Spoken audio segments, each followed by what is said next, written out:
Hello, you delightful individuals, you happy-go-lucky scamps of humankind, you spectacular specimens of human beings. How you doing? How's it going? It's been a while since I have donned the full regalia.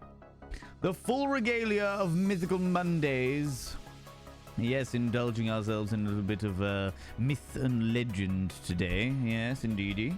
Yes, indeedy. How are we doing? It has been an entire weekend. I saw you on Friday, which is a rarity. But it has been an entire weekend. How are we doing? How's it going? How are you feeling? How's things, you cheeky devils? You doing all right? You doing okay? Yeah? How you doing, Milky Bog? Hello, Eris Ptolemy. Hello, Cruel Wizard, you cheeky little devil. With 2 W's. All of the W's. All of the W's just for you. How you doing, you beautiful individual? Lunicorn. I'm glad that you're here. I'm glad that you're here, for today is very specially dedicated to your ancestors. Your heritage. I am not in focus. That's better. That's better. Hello, Dabba Cogsworth. Hello, you cheeky devils. Shade Secrets, you cheeky little devil, you. Would be disappointed if Lunicorn wasn't here. Exactly right. Definitely here for this one. Definitely here for this one. How you doing, Phoenix of the Fence, you beautiful individual? It is a relatively chilly day today. It is a relatively chilly day today, which is the reason why I get to wear the full regalia of this today. It has to be said. It has to be said. Zooey Booey, you glorious individual. Stupedia, thank you very much for the 200 little panderings. I very, very much appreciate it, you beautiful being. Radful Monk, hello, you cheeky little devil. Hello, Sylvain. Hello, you wonderful human being, you. Nibirin, hello, you exquisite individual. Nibirin, you've reminded me. I have inscribed everyone's names on the Mirror of Vein from Friday. For all those people that were here. I remembered because Nibirin, I needed to write yours in a different ink. In a different ink. But I appreciate you. Thank you very much, you beautiful being. Speaking of which. Do your balls hang low? Can you swing them to and fro? Can you tie them in a knot? Can you tie them in a bow? Do you get a funny feeling when they're hanging from the ceiling? Oh, you'll never be a sailor if your balls hang low.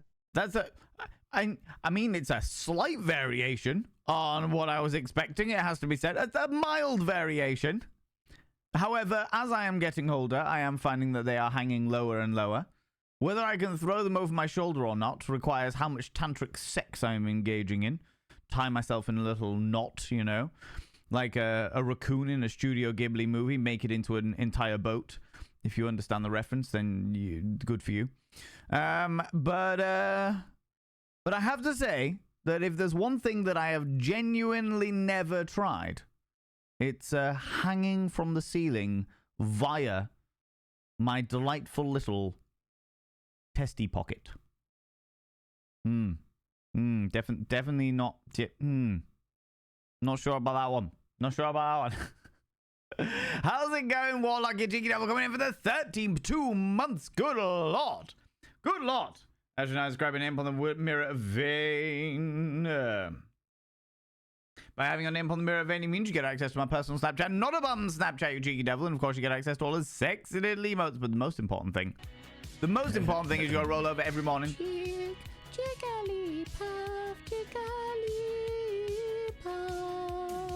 And if that's the way you wake up, then cry a little bit before you roll over and look in the mirror and go, God, do I look rough? But goddamn, do I make rough look good? Ooh, sexy. Ooh, yes, meow, you know. However, Stupedia, you doing that has actually just reminded me that I needed to do something. I completely forgot to do it over the weekend. Oh my giddy aunt. The beautiful Abby Stabby has sent me all of everything. She sent me the entire repertoire of artwork that she has done with my face on it.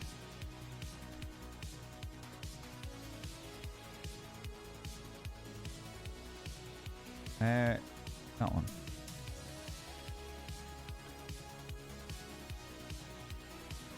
Oh my god, right, okay. And which means I've now got stuff that I can go through to be able to create even more alerts, you know.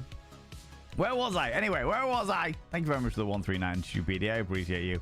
Damned man, you cheeky devil, welcome on in.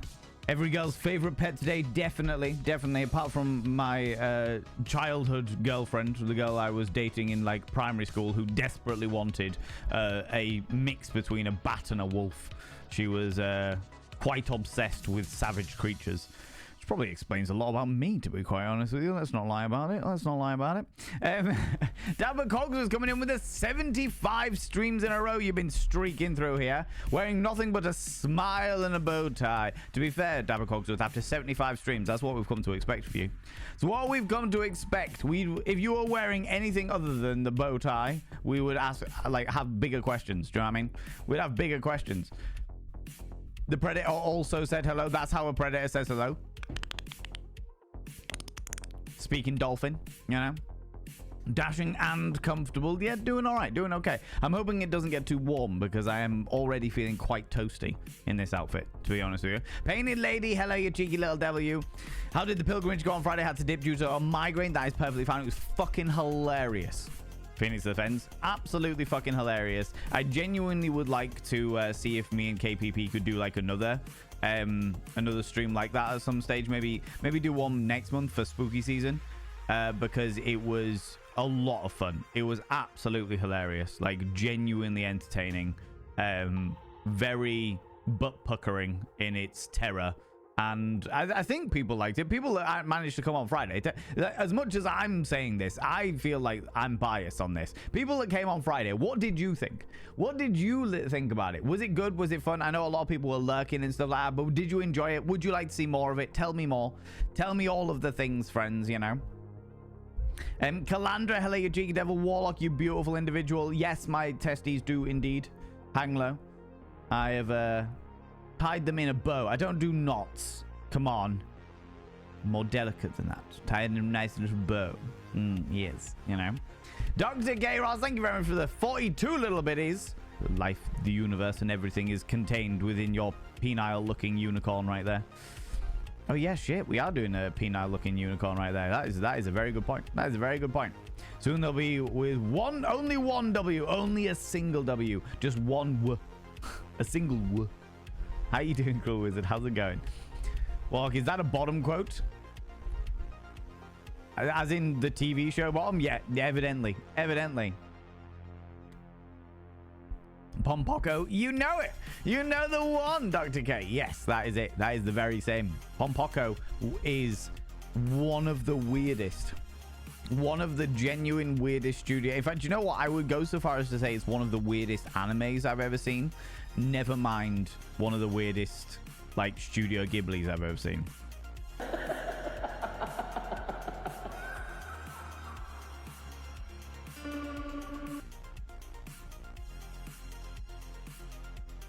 You have to excuse me. I think my dignity was laughing at me again. Never mind, eh? One day they'll be in my sock. One day they will indeed be in my sock, Classic Chunk. And then maybe, if they're in my if my testes are in my sock one day, then maybe they'll actually be warm for once, as opposed to the shriveled coldness that I am having to deal with on multiple occasions. You know. Yeah, now. My bratting can remind you of something. Your bratting does remind me of a lot of things, Stupedia. Mostly how infuriating you are with your dad jokes. You know. The Codex vein. The Codex vein, yeah. I suppose it would be. We've got the Grimoire vein, which is where all of the X-Mirror names go. But I haven't thought about the Codex of vein. You know. All of everything. That's heaps and a lot. Heaps and a lot. 100%.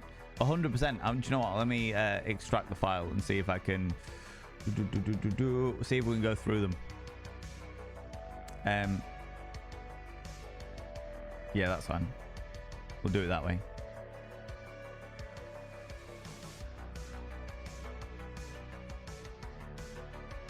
Right, we'll go through them in a second. Let me catch up with chat first. How's it going, Althena Luna? Hello, you cheeky devil. Time zone and impending caffeinated beverages. Yes, definitely all for it. Went for a Yorkshire Gold today. I've been starting my days off with Yorkshire Gold and then moving on to standard Yorkshire, you know. Start the day off a little posh and fancy. And now I'm back on the Yorkshire Gold because I was feeling it. Do you know what? I was feeling a little bit shit today, friends. I woke up with a bit of a headache. My body's a bit achy. Bit achy and pain. I feel like whatever, I've definitely had some kind of lurgy in my system, but it's not like causing like a complete body shutdown lurgy. It's just like a constantly there, constantly annoying me lurgy. You know those lurgies that are like nowhere near severe enough to ever stop doing what it is you're doing, but they're just there and they're just making themselves known. A little bit of pressure in the sinuses, bit of a headache, slightly achy muscles, like the occasional cough that you know isn't a standard cough.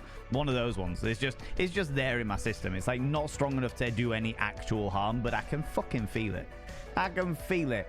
Little shits. I'm taking lots of vitamin C to get rid of it. Little bastards. Little bastards. You are a bit of a vampire and a werewolf. I suppose that is true. That is true. I can do both. I can do both for sure. I can get on board that. I can get on board that. You know? We've ordered some waffles and strawberries. Panda to it. Panda to it. What do unicorns call their dad? Popcorn.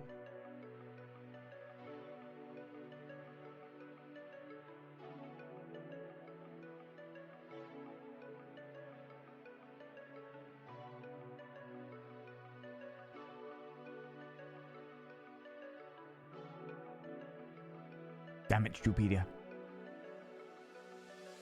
Damn it. Damn it, Stupedia. Thank you very much for the 100 little panderings. God damn it. Gosh damn it. You giggled and nearly had a food accident. I'm not surprised. I'm not surprised. Back with food, do you have unicorn food? I don't know what unicorns eat, but do you have unicorn food? Self-care with thing while you're ill? Oh no. I'm gutted that you're ill again, Lunicon. I hope whatever it is, you're on the mend nice and quickly, you beautiful bean. You know? Pilgrim was hilarious with mine and Sheb's jump scares. That is true. The jump scares were genuinely unnerving. Genuinely, and at some stages, actually scary. I wasn't sure what was coming. You know? I have a nice collection of bow ties. You do indeed have a very nice collection of bow ties. It has to be said. Bow ties are cool. Bow ties can be cool. I think, do you know what? I've come to this realization. Everything can be cool. It has the ability to be cool. But it depends on how it is worn. Now, Dabba Cogsworth, I have seen in a bow tie. And Dabba Cogsworth does make bow ties cool. That is definitely a truth. That is definitely a truth. You know? As opposed to the Doctor Who, bow ties are cool. You know, it was a nice chill stream. Nice chill stream. Just real relaxed, damn man. Not a single scare in sight. If anything, the entire 3 hours that we were on was basically meditation for me and KPP. But I know, may I ask, have you watched the new Beetlejuice yet? I have not watched the new Beetlejuice yet. I have not watched the new Beetlejuice because it came out the night that we did the co-stream with KPP, and then McSteffels was here, and McSteffels doesn't like going to like the cinema. She prefers to watch movies like at home and stuff. So I haven't had the opportunity to go and see it yet. I was gonna go see it with Sway, but Sway is away for a little while, and I don't know whether I need to like go see it and do the review quickly. I'm very aware of the fact that my last 2 YouTube videos have been movie reviews, and I don't want to get into like a habit of doing all of these movie reviews and then people think that I'm some kind of movie channel when I'm like, no, I'm a hedonist channel. I do all of the hedonist things. I do things that make me happy in my little soul, you know, and review things that shouldn't make people happy in their souls. So like The Crow, you know. So I was debating going and seeing it this week. But yeah, I don't know. I might wait until I can go with Sway, because I know Sway wants to go see it, and it'd either be going alone or going with Sway, you know. And if I'm going to be dressing the fuck up, panda to it, panda to it. What's black and white and eats like a unicorn? A zebra.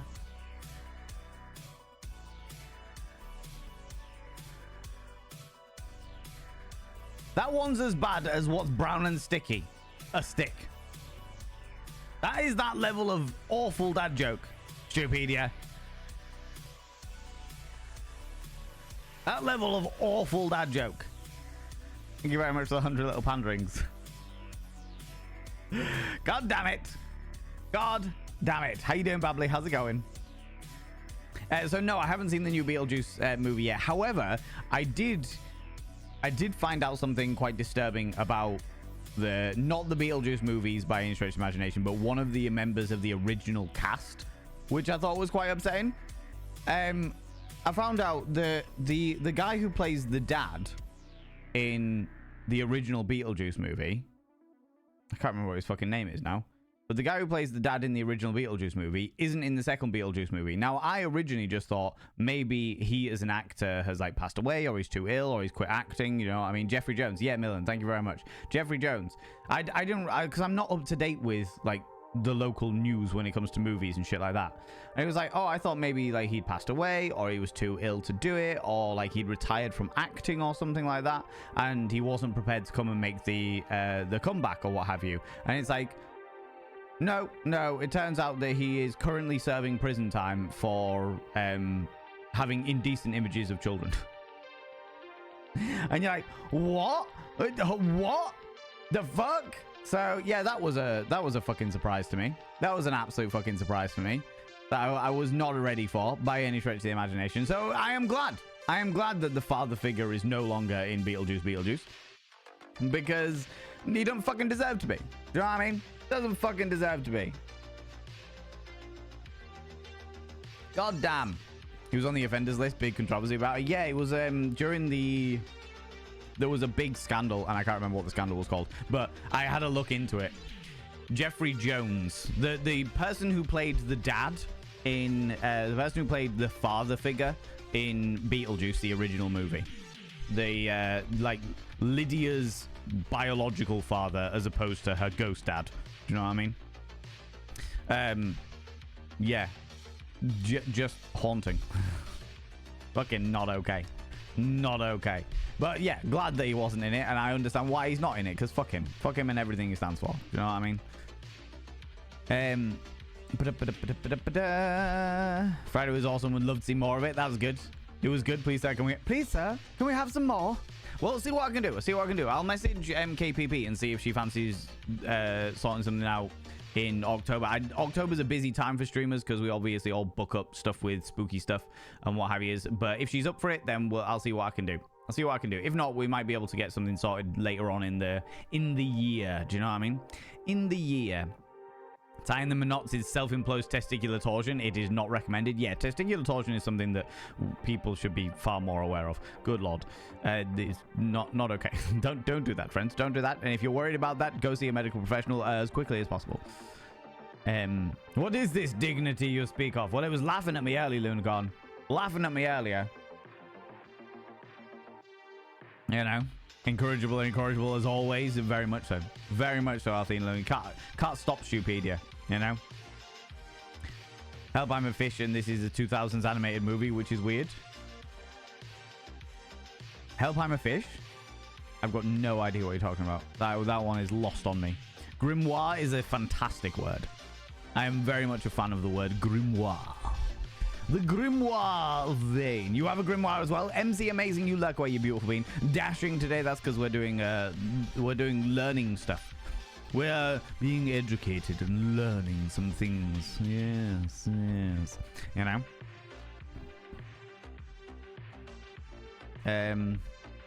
Where was I?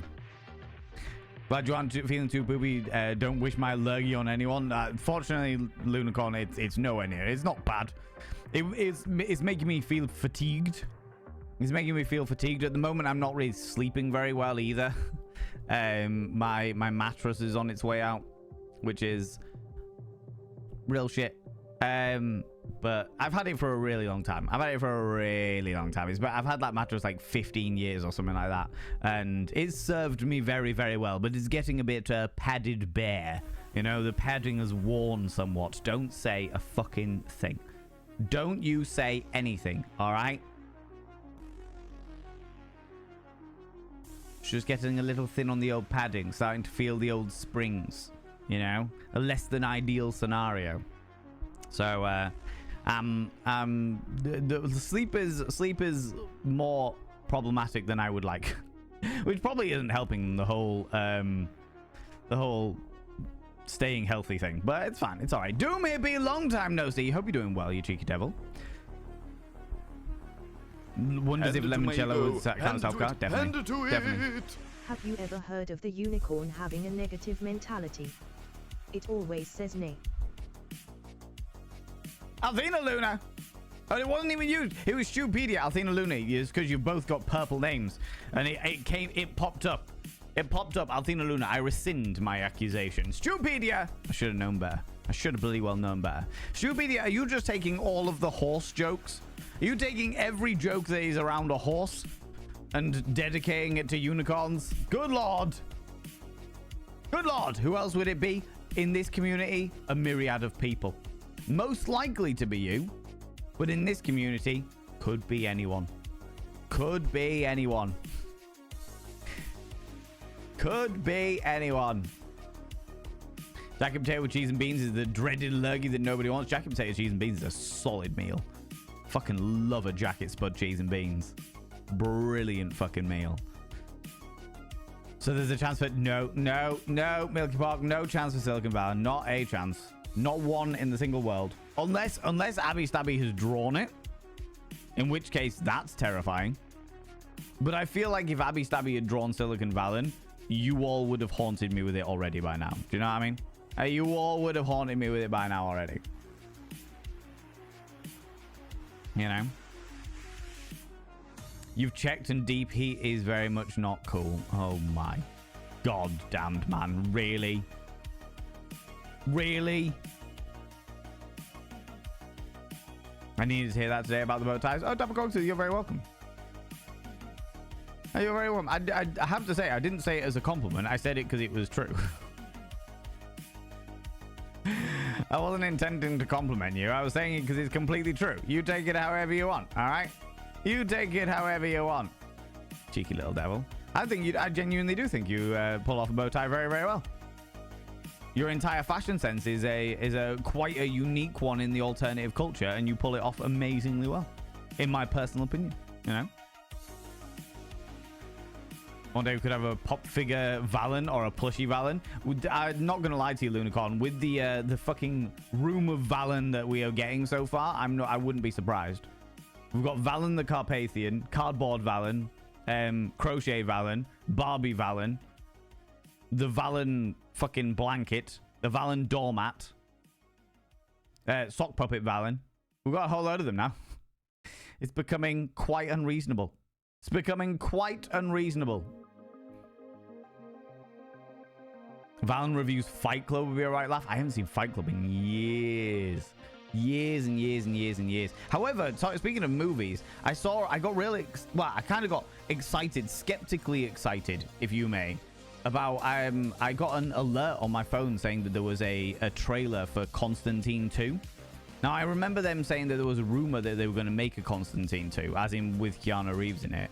And I clicked on it. I was like, oh my god, maybe I could react to this trailer. And then as I looked at the trailer, like set everything up ready to do like a live reaction like I've done on the YouTube in the past. And I was like, okay, here we go. And then realized it was a fan-made one. And I was like, fuck it, never mind. Never mind. Looks like that's not going to be the scenario. Looks like that's not going to be the scenario. So, you know. Yeah, no, it's all right. Well, maybe they'll bring one around sometime, you know? You don't like deep heat? I don't think I've ever had deep heat. To my knowledge. To my knowledge. And Babbly, hello, you cheeky devil. How you doing, you beautiful bean? Oh, you like that most? Don't you start. Don't you start, Stupedia. I'm here for them and it's making me giggle. Oh, Lunicorn. Oh, Lunicorn. Incorrigible is what you are. Stupedia's just trying to make your brow furrow so much so you end up with a unibrow. To be fair, if I don't pluck I don't have much of a unibrow, but I do have a few errant hairs that sprout from my majestic Neanderthal ridgeline. Do you know what I mean? I have no idea, why, but the stick joke just made me giggle for some reason. What's brown and sticky? A stick.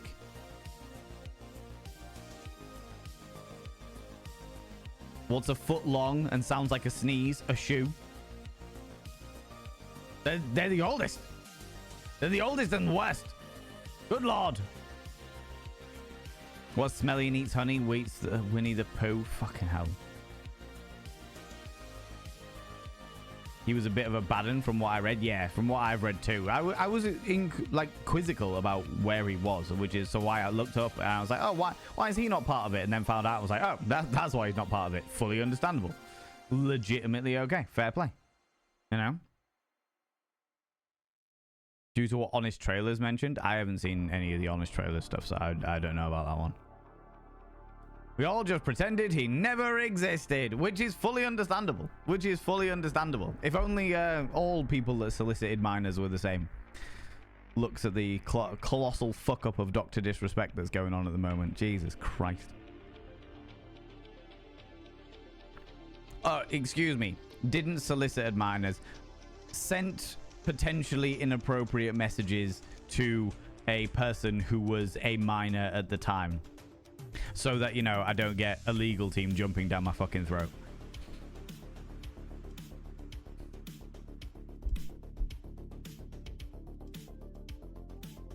The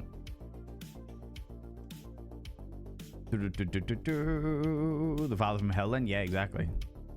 Now with Hollywood, with how Hollywood is, I'm getting used to it. Yeah, it's happening an awful lot. And do you know what, damn man, I have to say, as much as it is, like, a lot of it is coming out, a lot of it is coming out now, and I am glad that it's coming out. Not glad that it ever happened in the first place, but I'm glad it's coming out because people need to be fucking held accountable, and it is genuinely encouraging to hear that people are being held accountable for their past crimes. So as much as it is a fucking horrible topic to talk about and stuff like that, genuinely encouraging that people are being held accountable for their past crimes, you know. Character's still in the film, but it's not him playing it. Oh, right, okay. Well, don't tell me anymore. Don't tell me anymore. I don't want to know anything else about it. The less I know about, as usual, the less I know about things, the better, the happier I'll be. I've seen the trailer. I'm going to go see it. I'm going to go check it out and do the thing. Do you know what I mean? Do the thing. They say it was... I've got no idea. Oh, right, okay. Oh, the original one, Aether-san. I see. Also, how you doing, Aether-san? How's it going? Watched Beetlejuice today in preparation for the second movie. Dad's a quite replaceable character, yeah. I'm afraid of what kind of person I'll become if I watch Beetlejuice 2. I might explode. I'm hoping to explode with sheer excitement and joy. I really enjoyed the trailer. Classic Chunk watched it and thought it was absolute dog shite. He thought it was too much fan service and not enough actual substance. I am hoping that that's not the case. But I'm going to go see it. Wander Gribble, how you doing, you beautiful bean? How's it going? I left my dignity in a goth club in London about 20 years ago. Sounds about right. And I both encourage and enable this behavior. Do you know what I mean?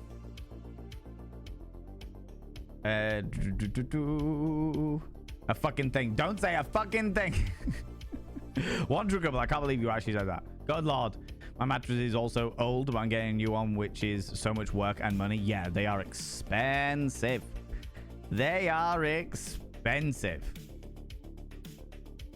Myself and McSteffels went over the weekend to look for a new mattress. We went to look for one, just to get like a price range, try some out, have a look at something that was gonna last longer than like 3 or 4 years. Do you know what I mean? Because I realized that I could just buy one for like 150, 200 quid.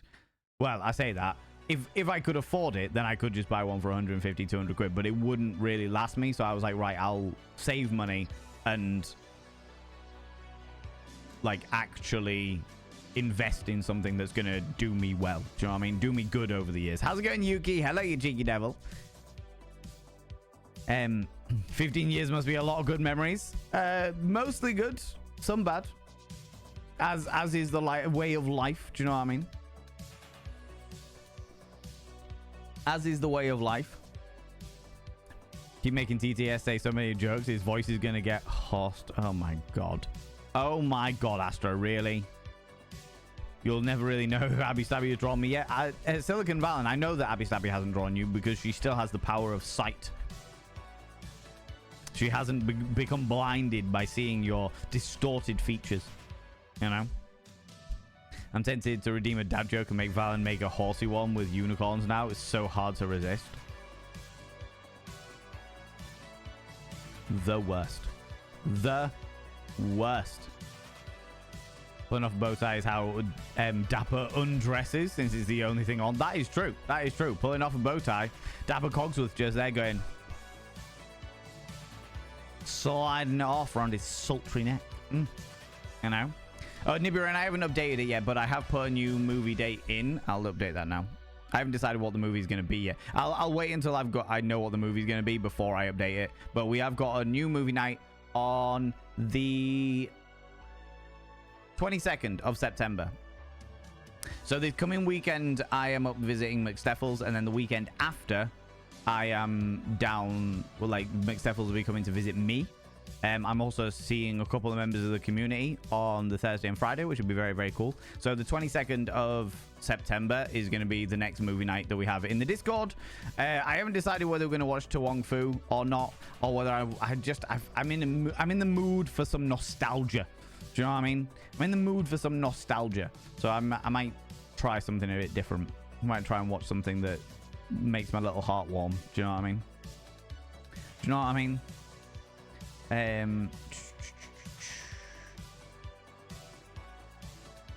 We do love some chaotic Valens, but if Plushy Valen exists, could go on travels everywhere. Just send it from one community member to another. Everyone has to take a photo with Plushy Valen.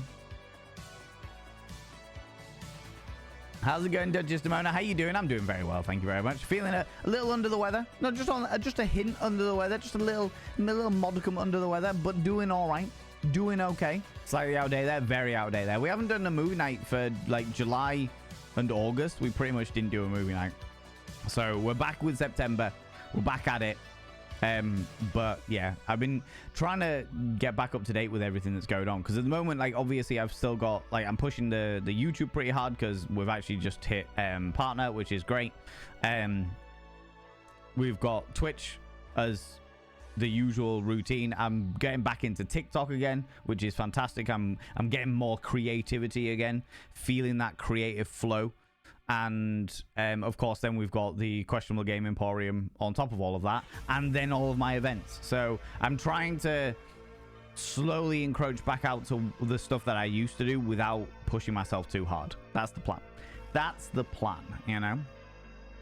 You know? My 6ix9ine is gone. Also for Stupedia, have you heard about the runaway unicorn? It's a terrible tale of... Whoa!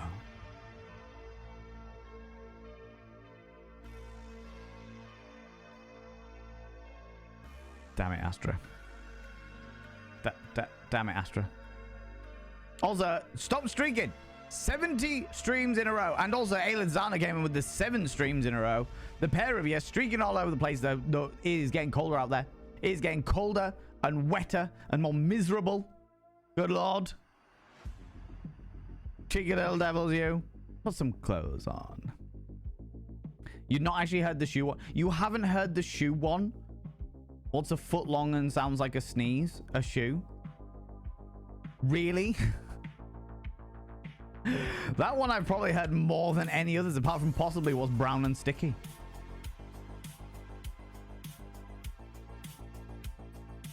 Oh, he's still around.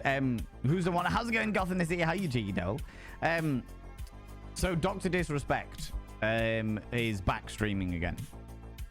He did a 5-hour stream on YouTube last week sometime, where he basically addressed the situation and blamed everybody else. The TLDR of Dr. Disrespect was 4 years ago. Something like 6 years ago, 2017, no, that's 7 years ago. 2017, he cheated on his wife at a convention. And everyone, like, ramped on him, as they should, because cheating is never okay. If you're going to cheat, then either split up with your partner or talk about polyamory. You know, make sure... Don't fucking betray people's trust. There's no need for it, you know? So he went to a convention, cheated on his wife, and then there was a big controversy, and his wife stuck with him, and him and his family... like continued on. They worked together, and I was at the time I was like, do you know what, I don't agree with cheating, but I respect the working through your marital problems and what have you. Like, fair enough, you know.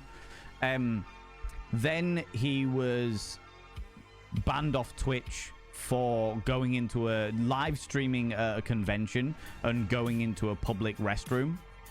So he was filming himself, and there were people behind him that were like pissing and stuff, which is obviously a massive invasion of all of their privacy, not to mention extremely inappropriate. Then he got banned off Twitch, got brought back onto Twitch, and continued. Like the ban was revoked after a certain period of time, and he continued to stream. And then about 4 years ago, he got banned completely out of nowhere, permanent ban off Twitch, and nobody knew the reason why. Nobody knew the reason why. Dr. Disrespect got told that he didn't, he was never informed about what the reason was. He was just banned, permanently banned, and basically moved over to YouTube and was just like, well, I'm going to get my lawyers on here. I'm going to get my lawyers going, etc. And then from what I understand, Dr. Disrespect did take Twitch to court, and Twitch paid out Dr. Disrespect because Twitch were in violation of their contract, which is, in hindsight, now that we know what's going on, fucking horrific. But that's the way that the law works. This is where you get a difference between law and morality. And that was the end of it. That was the end of it. Like nobody knew the reason why. Nobody knew what was going on. Around the same time as all of that happening, Twitch updated their policies to say that if they found anybody inappropriately messaging minors, then they would be banned, and it didn't matter who they were. There was no excuse for it. No excuse under any circumstance for it, which is completely understandable. And they updated something else. I can't remember what the other thing was, but they updated something else as well to go along line with that. And obviously rumors were flying. I myself personally was like, something real dodgy has gone on. Something really, really dodgy has gone on for this kind of reaction and this kind of thing to happen to one of the biggest streamers. And at the time, we've got to remember that it wasn't the new CEO, it was the old CEO. And the way that Twitch tended to work, they had one set of rules, or it certainly felt like they had one set of rules for their big buck earners, the people that earn them all the money, and another set of rules for everybody else. And Dr. Disrespect was one of the people that was one of the biggest streamers on Twitch. For him to be completely banned out of fucking nowhere with no reasoning was very suspicious, and I had major suspicions. In fact, I had guessed that what actually came about was the truth, and yeah, that was the scenario. So that went quiet, and Dr. Disrespect continued streaming on YouTube for 4 years, and then about 4 months ago now, I think it was, no, it can't have been, 2-3 months ago now, an ex-member of Twitch, an ex-employee of Twitch, put out an anonymous statement. Not that they were anonymous, but they didn't say who it was about. They just said that there was a rather prevalent streamer who was banned permanently from Twitch, and people didn't know the reason why, and the reason why was because they were inappropriately messaging a minor.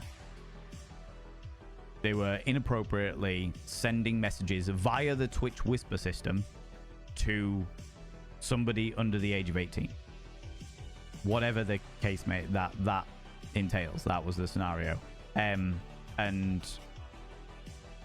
it then eventually came out that was Dr. Disrespect.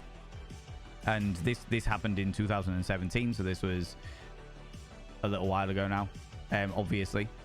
And as a result, YouTube demonetized Dr. Disrespect. He took an indefinite hiatus, and everyone was like, right, well, that's the end of him. Like, fuck that noise. Fuck that noise. Not a fucking chance. No, there is no excuse for it under any circumstances. The person, now it has to be said, to cover all bases here, the person who was a minor at the time but is now not a minor, they are now over the age of 18, has said that the messages weren't inappropriate, that there was nothing that was said that could have been inappropriate, and that what they had said had been taken out of context by news reporters and what have you. However, there is, of course, the argument of when you are being groomed, do you really know that you're being groomed? That is a whole thing, a whole conversation that we're not going to have here. And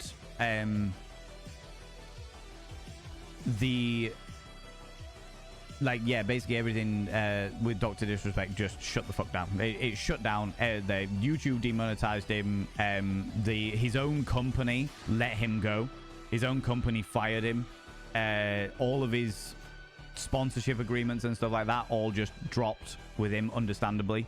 Nobody wanted anything to do with him, and completely understandably. Dr. Disrespect himself didn't say anything about it for ages, and then put up a post. Rather, it was a quick post, but it was a big couple of paragraph essay being like, I've always been honest about with you, but this is the scenario. Did I inappropriately message a minor? Yes, I did. But it wasn't anything to do with sexual. There was no intentions behind it. There was no any of this stuff, and nothing illegal was done. The wording was all very, very suspicious. And then he edited it on Twitter to remove the word minor and change it to the word individual. And then everyone kicked up being like, are you fucking for real? We've all seen it, and you can check the history edits. And they edited it again to put the word minor back into it. And yeah, it's fucking outrageous. Unfortunately, as with all people of fame, there will always be a diehard collection of fans who are like, no, it doesn't even matter. It doesn't even matter. Doesn't even matter. It's all like they were 17, so it's perfectly fine. What? It's shit that they're you can't sleep with them when they're 17, but the moment that they turn 18, it's perfectly fine. They can be 17 years old, 364 days and 23 hours and 59 minutes, and it's illegal. And it's just like, yeah, it is. That's the point. That's entirely the fucking point, because they are legally a minor. Once they're 18, doesn't fucking matter, but they are legally a minor. You know what I mean? And if you are like suggesting things beforehand to lead them up to the point where they're 18, that's called grooming. That's also illegal. Do you know what I mean? But this wasn't about sex, or what was it about? I think we need to see the messages. So in the 5-hour stream, because I've seen it, I haven't watched the 5-hour stream myself, but I've seen quite a few reports on the 5-hour stream. Okay, before that happened, this all came out. Dr. Disrespect said this massive big thing about how he had done absolutely nothing illegal, and Twitch had paid him out, which again brings into the whole thing of like morality versus legality. Legally, Dr. Disrespect did nothing wrong, because nothing was ever organized. They never actually met up. They never did anything in regards to it. And evidently the messages, whatever these messages must have been, were not condemning enough to cause any legal infraction. Enough to get him permanently banned from Twitch, but not legal enough, not illegal enough for the state or the legal system to take action against him. So legally, he did nothing wrong. And as a result of him legally doing nothing wrong, Twitch had to pay out to Dr. Disrespect, because they were the ones that broke the contract. They banned him without giving him foreknotice. And they basically went, yeah, we'll settle this. Here's some money. Go away. Leave us alone. Never come back to her. Never darken our doors again, type of thing. Do you know what I mean? And that kind of was like the end of it. And then about a month after Dr. Disrespect went quiet, this all happened, and Dr. Disrespect went quiet. He put up a post. He changed his Twitter banner to be a picture of him behind a chessboard, and on one side was his chess pieces, and on the other side was checker pieces, implying he's more intelligent than everybody else. While we've all been playing checkers, he's been playing chess. which is damaging in and of itself. Then he put up another Twitter post a few weeks later talking about how he's going to be returning because that nobody can stop him. He's always going to be returning back. Like it's a big conspiracy against him, and he will not be defeated because he's the 2-time champion. Blah blah blah blah. So that all occurred. And then, like I said, most recently, he went on to YouTube and did a live stream on YouTube where he did the most... It was a 5-hour non-apology. It was a 5-hour non-apology for any of the shit that happened.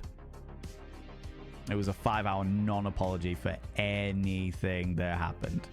It was very much I apologize, you're offended. Not apologize for what I've done. I apologize, you're offended. He talked about how it was a conspiracy to get him cancelled, how journalists had conspired against him, how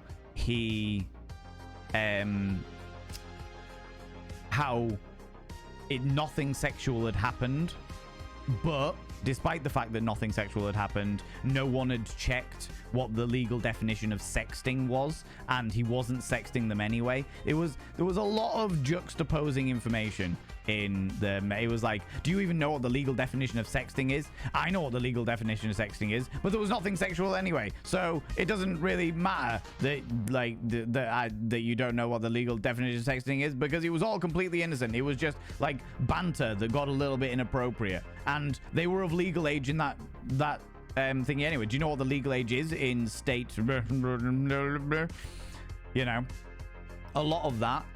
But one of the most condemning things for me personally, one of the most condemning things of that entire thing was the fact that he said that he had specifically, in his statement addressing the situation that had happened the month before, he had specifically chosen wording that would bait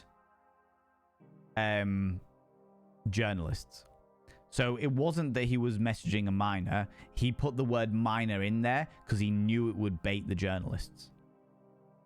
He wasn't sending inappropriate messages, but he used the word inappropriate in there because he knew it would bait the journalists. Yeah.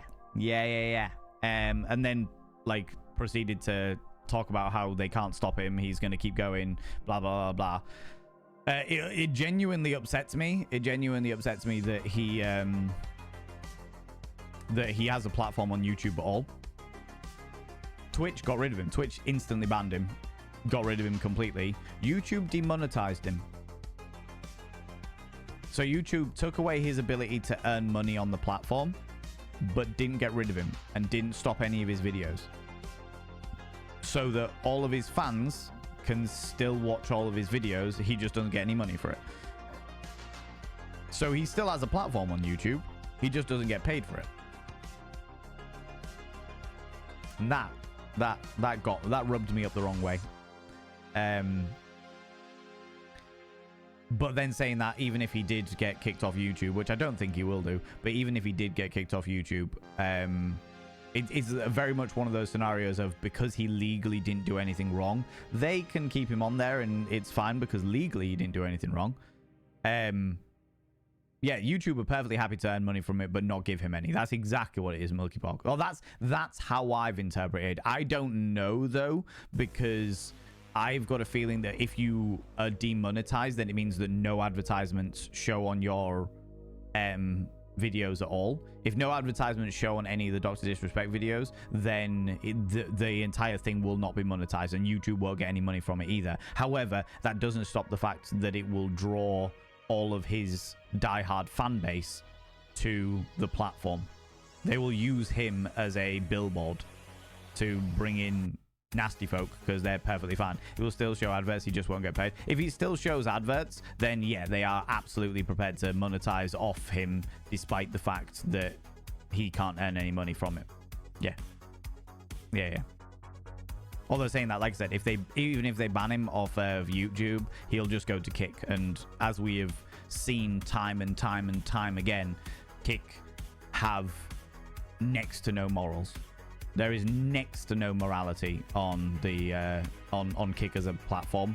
I have personally seen an awful lot of moral shit go on that platform, and I have known creators go over to that platform as sort of like a new start, see what it's like, see what's happening, and absolutely step back because like, fucking hell, this place is awful. So yeah. So that's the whole thing. He's back because he didn't do anything wrong, and it's all a conspiracy to get him. It's all of these big mega corporations and journalists trying to pin him as the bad guy. Well, he was already the bad guy, so that's what do you expect, right? Yeah. I didn't do anything to do with sex, but do you even know what the legal definition is of the word sex? The legal definition of the word sexting. The legal definition. This was very much similar to one of the big posts he made about being like, I have legally done nothing wrong. Hold on a minute. Why did you have to put the word legally in there? If you've done nothing wrong, then you should say I've done nothing wrong. Why is the word legally in there? As for somebody mentioned earlier about we need to see the messages, in the 5-hour stream, Dr. Disrespect addressed that. He addressed that issue. Somebody was like, people have been asking to see the messages, being like, hey, if you didn't do anything wrong, just show us the messages. Do you know what I mean? Just show us the messages. That's perfectly fine. There's nothing wrong there. And his response was, show us the messages. Show us the messages. What are we, in 2nd grade? Not the greatest choice of wording given what he's accused of, but that was it. That was where it was at. So yeah, pretty fucked up situation. So yeah, if you come across the content creator Dr. Disrespect, stay the fuck away. Don't do it. Don't go near him. Don't do the thing.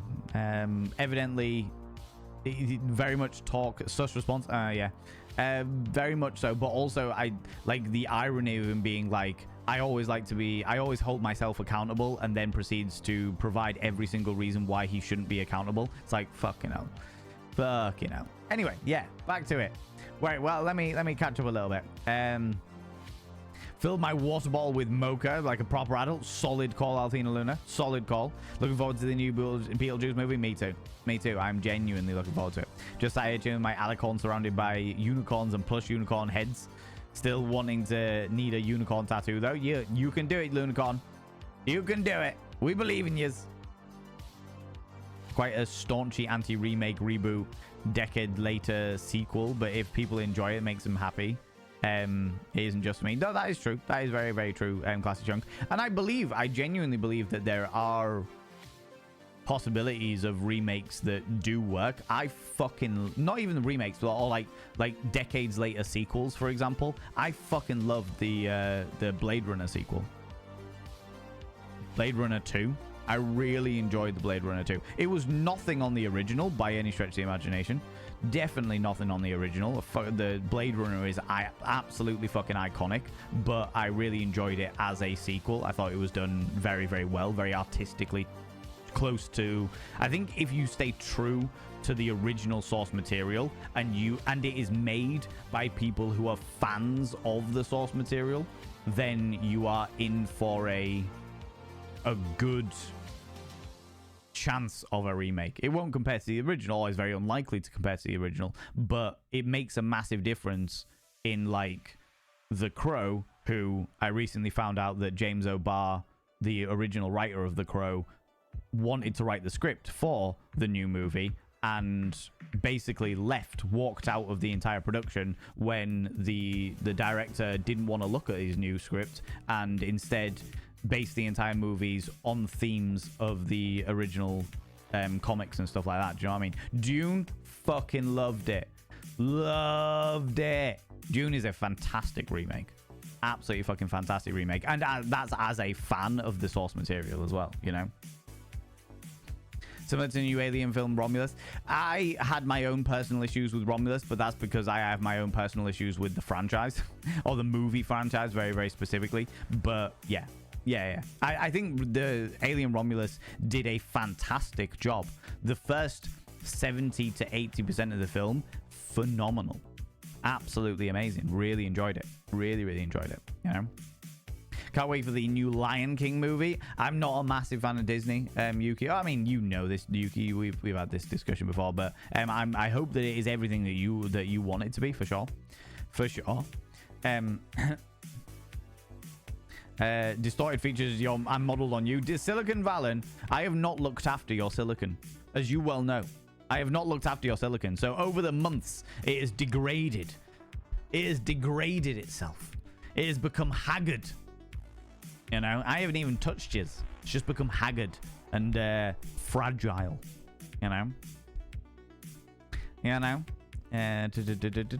Love To Wong Fu. To Wong Fu, thanks for everything. It's a very good movie. It's just I don't know whether I'm in the mood for it at the moment. Myself and McSteffels watched Fellowship of the Ring, the extended edition of Fellowship of the Ring over the weekend, and fuck, that was a bit of nostalgia I needed. Bit of nostalgia I required, you know what I mean? Actually, rather warm up there, yeah. Plushie Valen could have a tea pie with my plushie. Certainly could, Yuki. Certainly could, for sure. For sure. They could be merged so they could be everywhere. Little plushie Valens. Oh my god. I'm not sure I could deal with it. I'm not sure I could deal with little plushie Valens. It's good on Twitch, so for doing a hard ban, yeah, for sure. Having a rule like that, all sites need to follow Twitch on that one. 100%. Couldn't agree more. Couldn't agree more. Very quickly dipping into the doc scenario while I read everybody's comments. Seriously, Dr. Disrespect, just tip of the iceberg. Like, what the actual fuck? Can't stand content creators, streamers who do outrageous just because they think can't do outrageous things just because they think they can because they have an audience, aside from the fact that they are horrific with what they did. To be honest, your stupidity, it's far too common. Far too common. And that's not just like content creators, it's just people. If you have power, you feel like you can't be held accountable, and nearly all the time you can't be, or people don't hold you accountable, you know, until you get to a point where you are caught for actively breaking the law, you know. The fact that there's popular songs that encourage grooming. Oh my god, really? Do you know what, Elisana? I don't even think I want to know. I don't even think I want to know. I know that there's been a couple of songs that have come out of a rap genre where they talk about it's not an encouraging song of grooming. It talks about another, it's like a diss track where one rapper is talking about another rapper who likes who has been accused of grooming in the past and stuff like that, but that being popular means that it does get played everywhere, and shit like that is triggering to people, and I don't think it's right. Do you know what I mean? Gone are the days when like you were only allowed to play certain U-rated songs in like public areas. You know, there used to be a time where you could only play certain styles of song in public areas because they were considered like family friendly, and nowadays just fucking listen to anything, right? Which becomes problematic when you've got songs that are triggering. How you doing, Kindred? How's it going? To be fair, no, we were just quickly touching on it. Because people were asking what had happened, but yeah, just quickly throwing on there. Do you know what I mean? Line has to be drawn somewhere. The line does indeed have to be drawn somewhere. 100%.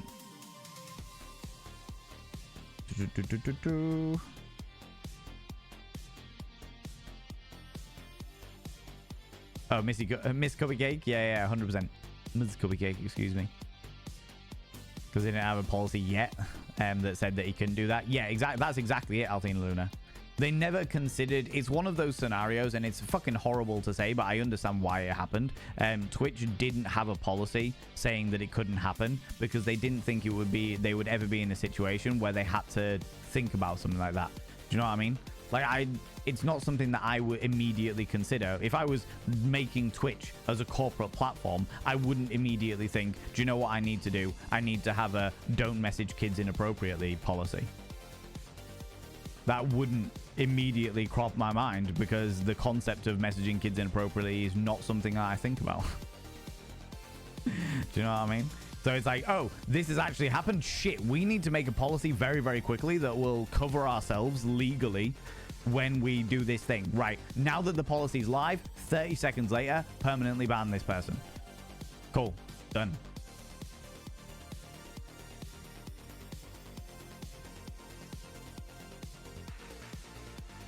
Oh, Dutch Justimona, yeah, I know exactly what you're talking about in regards to that YouTuber who has very, may we add, a cisgender male YouTuber who has very questionable views on age of consent. I have seen the YouTuber. I know exactly what you're talking about. He's one of the few people that has turned around and been like, Dr. Disrespect is perfectly fine. Don't know what you're talking about. And it's like, what the fuck? What the fuck is wrong here? His privilege is showing 100%.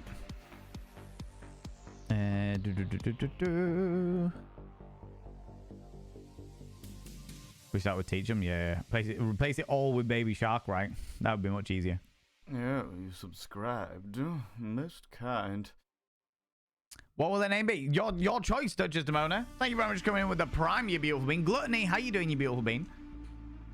The Discord link in my link tree is expired. Thank you very much for letting me know. If I've got a mod available, could you just stick it in my things to do? I've been going through my list of things to do, and I managed to get through a whole load of them today, which I'm very, very proud of. Little victory for me, but yeah. Dutch Justimona. Thank you very much for coming back in with your prime, you cheeky devil. You could use that anywhere at all, and you just use it here. I very much appreciate it. By having your name upon the mirror, Vane, it means you get access to my personal Snapchat, not a bum Snapchat, you cheeky devil. And of course, you get access to all those sexy little emotes. But the most important thing is you go roll over every morning, look in the mirror, and go, God, I look rough. But go, damn, do I make rough look good? Ooh, sexy. Oh, yes, me. Ah, you know? Yeah, now, you cheeky devil, you.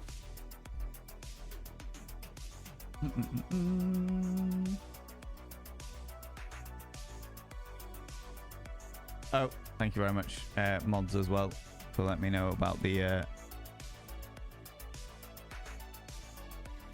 disable the timer about KPP, because we are not streaming with KPP today. You know, Twitch did really good. YouTube was lazy as always, yet since the guys was after link to give him money. Yeah, exactly. Yuki, I couldn't agree more. Twitch did a really good job in, now that we have all of the, we have as much information as we're likely to get about the whole Dutch Disrespect scenario. Twitch did a fantastic job. They realized there was a gap in which meant that they couldn't do what they wanted to do, like get rid of him instantly. They quickly fixed that gap and then got rid of him instantly. Fucking brilliant. Good.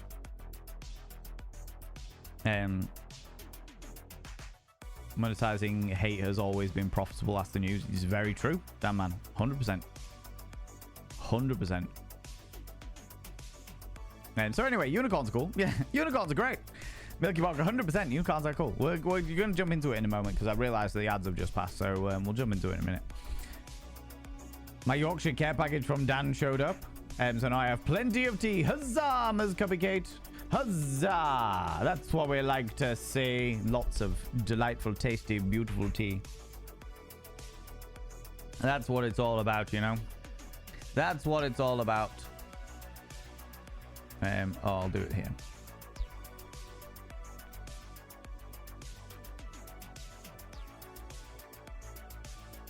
What was I doing? Oh, link tree. Replace Discord link in link tree. It's alright. I've done it in Nibirin. It's not a problem. However, while you're here, could you give me a cheeky little shout out for Ms. Cupcake, please? I would very much appreciate it.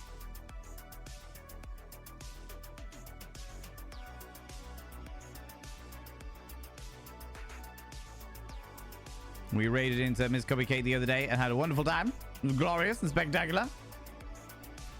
Thank you very much. People go check out the glorious Ms. Cupcake. Go do the thing. We raided into their chat, and all of my community that were there had an absolutely hilarious time. Well worth all your love and attention. They were playing a movie style game. One of the, I can't remember what we call them. It was one of the Chronicle games. I can't remember what kind of Chronicle it was. That was it. The casting of Frankstone. Thank you very much, Ms. Gubby K. Yeah, you were playing that. I have not played any of those games, but you were playing that, and you very graciously greeted us with filth and debauchery, and we loved it. We absolutely loved it. But I'm glad that you've got tea. Tea is important. Tea is very important, you know. Drinking some Liquid Death cherry obituary flavor. Ooh, not come across that one before. But I'm not a massive fan of cherry. It has to be said. It has to be said. I remember getting grossed out by June when I was a kid, so I didn't bother watching the remake. The remake is excellent. In my personal opinion, the remake is excellent. I watched the original 1984 movie, then I watched the 3-part TV miniseries, and then I watched the 3-part mini TV series of Children of Dune, and I watched the most recent ones, and they were excellent. The new ones are fucking phenomenal. Having the budget to be able to throw in that scale. However, I will say that Chunk went to see them as well, and as somebody who wasn't familiar with the story at all, he found them extremely confusing. He found the pacing very, very peculiar, and he found them extremely confusing. So I do think that that's where the fan not the fan service, but being a fan of the original source material actually hindered that movie, because it didn't make enough sense to new viewers. Dune, classic Chunk, or the second Dune movie most specifically. Titanic. Yeah. The second Dune movie very specifically. You said that you found it, the pacing was very odd, and you found it a little bit easy. That damn iceberg made no sense. Damn iceberg, middle of a giant desert. There was a ship there full of 1940s looking people. It was very peculiar. Very peculiar. Silicon Valley's always been a bit flaky. Tell me about it. Tell me about it. Do you know that Disney are remaking Lilo and Stitch in live action? That doesn't surprise me. They're making a lot of things in live action again. Do you know what I mean? I don't know. A lot of it comes down to licensing laws, if I remember correctly. A lot of it comes down to questionable choices around illustrators. Not the illustrators themselves, but Disney's questionable choices.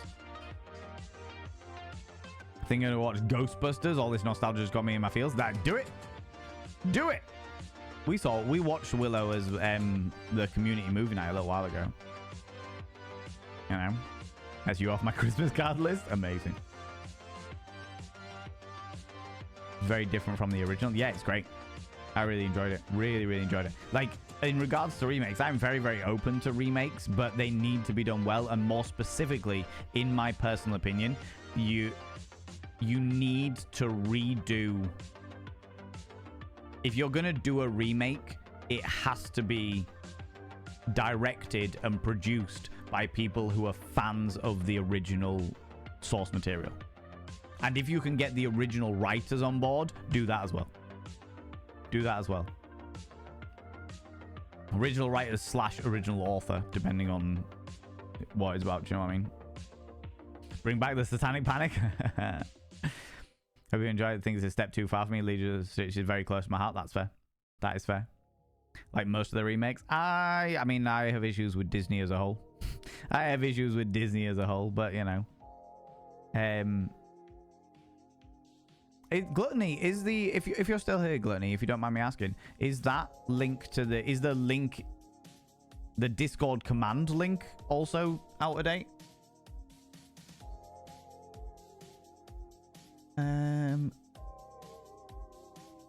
If so, let me just update that now so that people can do ! Discord.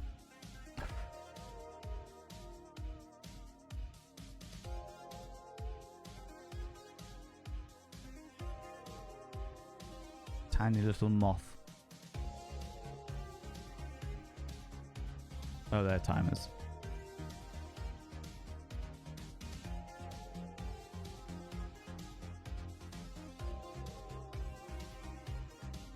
Edit.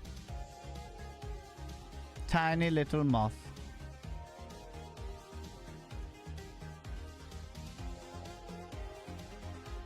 Cool. And you know what? While I'm here as well, I'll just quickly update the link tree.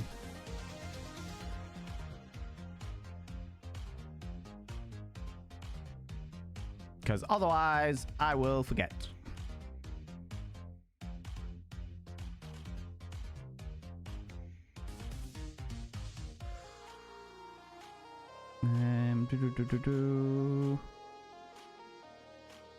Come on. Valerie Vanity is a good name. Valerie Vanity, is that what you want, Desdemona? I will happily put that in the thing in vain. Let me just quickly update the old Discord. Edit that link.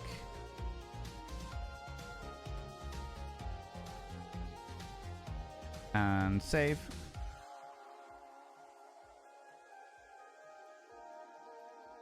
Cool. That should be all entirely up to date. Which means that I can delete my little things to do, as I've been doing all of my things to do. You know, Valerie Valerie, what was it? Hold on, where were we? Valerie Vanity. Oh, that's the wrong one. Valerie Vanity shall be inscribed within the cutest in the galaxy.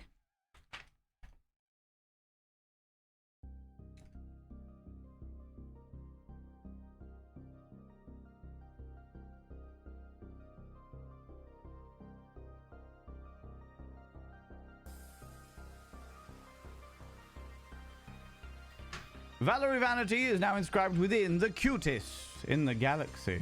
For all of the Vane babies belong in the cutest in the galaxy. The Accords of Cuteness. Naturally, they're Vane children, you know? They're Vane children. YouTube bans folks who shouldn't be banned, then keeps the streamers who should be banned. Oh, Desdemona, I am all too aware. As somebody who has had a tumultuous relationship with the YouTube as a platform, I am all too aware of their interesting approach to who should and who should not be on their platform. Yorkshire tea was hand delivered by Scene Bean. Tunackers, how you doing, you beautiful bean? Poppy darling, hello, you cheeky little devil. How's it going, you glorious individual? Babysitting a 4-year-old right now, and he's a nightmare to go to bed. That sounds about right. He's 4. That sounds about exactly right for a 4-year-old, for sure. For sure. He's still Bobby, but not slimy, other than in character. Huh? Me? Blobby? Slimy? What? I am pretty slimy. This is very true. June 2, the Electric Spitaloo. It was odd, but I do need to rewatch June 2 because the first one was outstanding, and Denis Villeneuve is an artiste. Do you know what, Classic Chunk? What I would say is before you watch June 2, I would watch the 1984 movie of Dune, then rewatch both of the new movies. Do it that way around. Do it that way around. Rewatch the 1984 version to get like an overall view. There's massive differences in it, but get an overall view of it, because it's frustrating because in the 1984 movie they made an entire weapon system that was never anywhere in the books. The new movies are far more accurate to the book series, but it does give you an accurate like overview of the storyline, you know. Don't watch the original Dune movie. It's so wrong. Oh, it is so wrong, but I love it. It's completely wrong, but I love it. Do you know what I mean? As like a 1980s movie. I love it. Also, Dread Pirate Harvest, how you doing, you cheeky devil? I haven't run out of mirrors. I still have mirrors. That was for when someone does like a 9-month subscription or an 18-month subscription or a 27-month subscription, etc. We write the names of their babies. We're writing the names of the Vane babies in the cutest in the galaxy. The cutest in the galaxy, you know. My 6-year-old just saw you and asked who you were. I just said that you were a streamer, and me and his pop met, and he's now saying, hi, Valen. Hi, Miss Cubby Kate's 6-year-old. Hi, Miss Cubby Kate's 6-year-old. How you doing? Hope you're having a wonderful time. My conversation is not appropriate for your ears, but I hope that you are behaving for your mother. Going work fine. I'm just waiting for permits to update. That's not a problem. That's all right. One of the mods will jump in and get yours updated. In fact, you know what? I can literally do it now while I'm here. Can literally do it now while I'm here. There we go. Done and done. Done and done. Found a song on the YouTube and it screamed your name just about. All right. Who was it by? Tell me more. Moth. Yeah, exactly, cool wizard. Exactly. Little moth. I get them every so often in this house and they're annoying as fuck. I was on TikTok live last night and Val enjoyed. I did indeed. After a while, he had left. The comments were asking who I was talking to, and they were a little shocked when I said, "Oh, he's my cult leader." Amazing, amazing, Poppy. That is absolutely fantastic. I will happily live up to that shit. I had to leave because I had other stuff to do, but I was also getting really frustrated with the just the little dickheads. Like the vast majority of your chat were really nice people. They were very nice, just asking questions and having conversation and what have you. But the little dickheads that you get, there's a reason why I don't stream on TikTok. All right, there's a reason why I don't stream on TikTok, because the level of low effort trolls on TikTok is significantly higher than every other platform.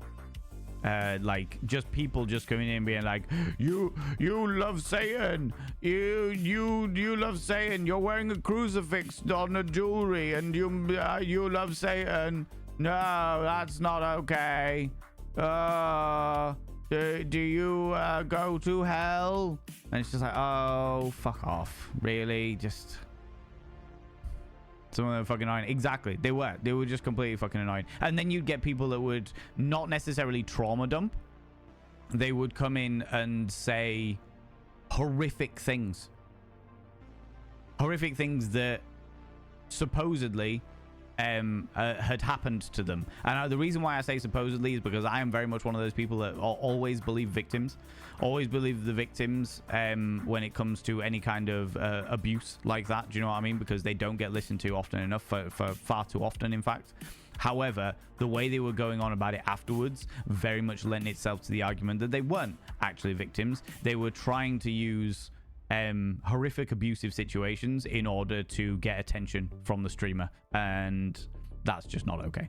That's just not all right under any circumstances. Do you know what I mean? So yeah, they really wanted me to give them attention. Exactly that. Exactly that. Levelhead, how you doing, Satan? Exactly. Good old Satan. Satan. Don't watch the original Doom movie. Yeah, it is very wrong, but I love it. I don't know. I think maybe I watched it when I was in a particularly very impressionable state of mind. But if you love like cheesy 80s movies, especially cheesy 80s sci-fi movies, it's fucking great. Don't compare it to the books. If you know anything about the books, then don't do that, because the books are infinitely better, and this was a weird way of portraying it. But it does give you the storyline enough to appreciate the new movies in a new light, I would say, in my personal opinion. You know, I introduced my little brother to the 1984 movie first, and then we went to see Dune, and he was thankful for the fact that I'd introduced him to the new movie first, or the old movie first, should I say. As if Valen could ever run out of mirrors. I do have a lot of them. He has me as a mother. I promise your conversation is nothing out of the norm for him to hear. Fair. Fair. Although saying that, Ms. Gibby Gate, I need to protect myself. I need to protect myself, you know. No under 18s, you know. Hell Kitten, hello you cheeky devil, how's it going? Link posting in all the music. Thank you very much, Gluttony. I will listen to that after stream. I appreciate that. I appreciate that. Talking of TikTok, Valen, did you see the Dokayan mix? The Yorkshire tea and gin? No, I didn't. No, I didn't. Oh, that was the thing you tagged me in Stupedia, wasn't it? No, I haven't. No. The individual who's like, we're gonna leave something in vodka for a week or until something interesting happens. I did see that they'd done something on Yorkshire tea. I'm pretty sure you tagged me in it, but I haven't, as of yet, had the chance to sit and watch it. I got distracted with a million other things, and I'm not going to lie to you, I completely forgot about it until this moment. Now you brought it up. Now you've brought it up. I'm like, oh yeah, shit, no, I was meant to watch that. I grew up hearing those stories about how dabbling in Satan eventually led to some kind of horrible experience. It does level head. If you dabble inside Satan, there's a good chance, I would say a fair to moderate chance of it burning when you piss. Do you know what I mean? And that's just the hell. It's not even STIs. It's just hell in itself. You get a little bit hell tainted, you know. It's annoying to give them attention to. I have this thing on there that I am a friendly, caring face for them to chat to, but I try and take what I'm reading with a pinch of salt. Poppy Darling, honestly, that's one of the, like, I get it. I get the reason why you're doing it, but make sure that your boundaries are really fucking firm. You need some moderators on there, and you need to get them to delete any trauma dumping. Any trauma dumping at all, just delete it. It's not worth it. You can be friendly and caring and still have set boundaries, because all that happens, especially on that platform, is you come across as friendly and caring and people go, all right, this is a perfect opportunity for me to try and pretend that abuse is something to laugh about. You open yourself up to that kind of dickhead. I would say troll, but they're not trolls. They're just dickheads. You know? You say you don't stream on TikTok because of trolls, but it's mostly because you forget to keep your phone plugged in on charge. That is true. That is true. How you doing, Jam? How's it going, you cheeky devil? I have streamed on TikTok like 3 times maybe. And every single time my phone just ran out of battery. I failed miserably. I would be tempted to like stream again on TikTok, but I even debated multi-streaming at one point, like on TikTok and Twitch. But I just don't think I could be arsed with the drama, especially with the like kind of people that I can pull in. The vast majority of my audience is absolutely fucking amazing, but the people that I can pull in can be problematic, you know? People see you when you look slightly alternative and they're like, right, this is a great person to try and troll. And it's like, this isn't gonna work, is it? Let's not lie about this. Real? Yes. How's it going, Mega Spell? Hello, you cheeky devil. Long time no see. Hope you're doing well, friend. Hope you're doing well. Hope that life is treating you okay. Dan Carlian, how you doing, cheeky devil? I mean, legally, you're not doing anything wrong. Legally, I'm not doing anything wrong. He's already moved on to Dragon Ball Z. No worries of the under 18s hearing too much. Mwah, perfect. Absolutely perfect.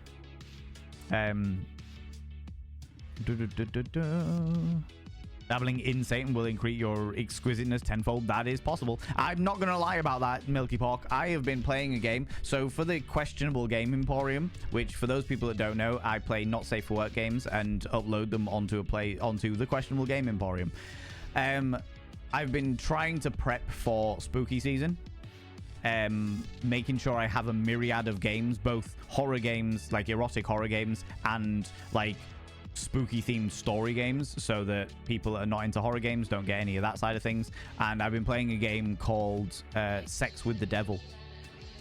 Sex with the Devil. And I wasn't ready for that game. I will say that dabbling in inside Satan. Oh, you said Satin, fair enough. But dabbling in Satan definitely didn't add any kind of exquisiteness. It's just real weird. Just really weird. The entire game it's got like 3 sections to it. There's like a maze section where you're going around trying to find things. Not safe for work fucking people in hell section, where some of them are naked people, some of them are weird demons. One of them looks like Mike from Monsters Inc., which take that how you will. And then the other section, the 3rd section, is deep, intricate, mind-boggling philosophical conversation. Like, really the kind of shit that I would talk about as a university student at 4 a.m. pissed out of my face on some description of cocktails or shit mixes. Like, deep. what is the meaning of life, the universe, and everything? What is it to sin? Who was the first sinner? What is it? Why is it? What is the one true absolute truth of the universe? That kind of question, but in amongst devilish sex, quite literally, and a labyrinthine game. Very weird. Very weird. But yes, dabbling in satin will definitely increase your exquisiteness. 100%. 100%. For sure. Willing to risk their hell-related piss burning. That is fair.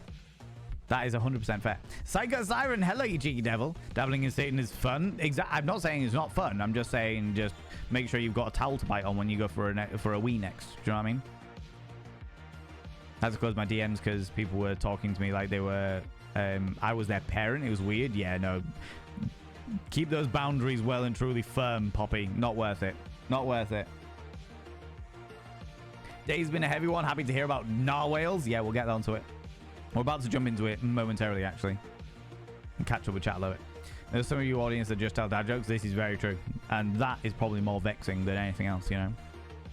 I actually display satanic symbols and whatever else because I was indoctrinated as a pastor's kid. Being able to show the pentagram to me demonstrates freedom over belief in the power of symbols and what they have power and what power we give them. Entirely fair.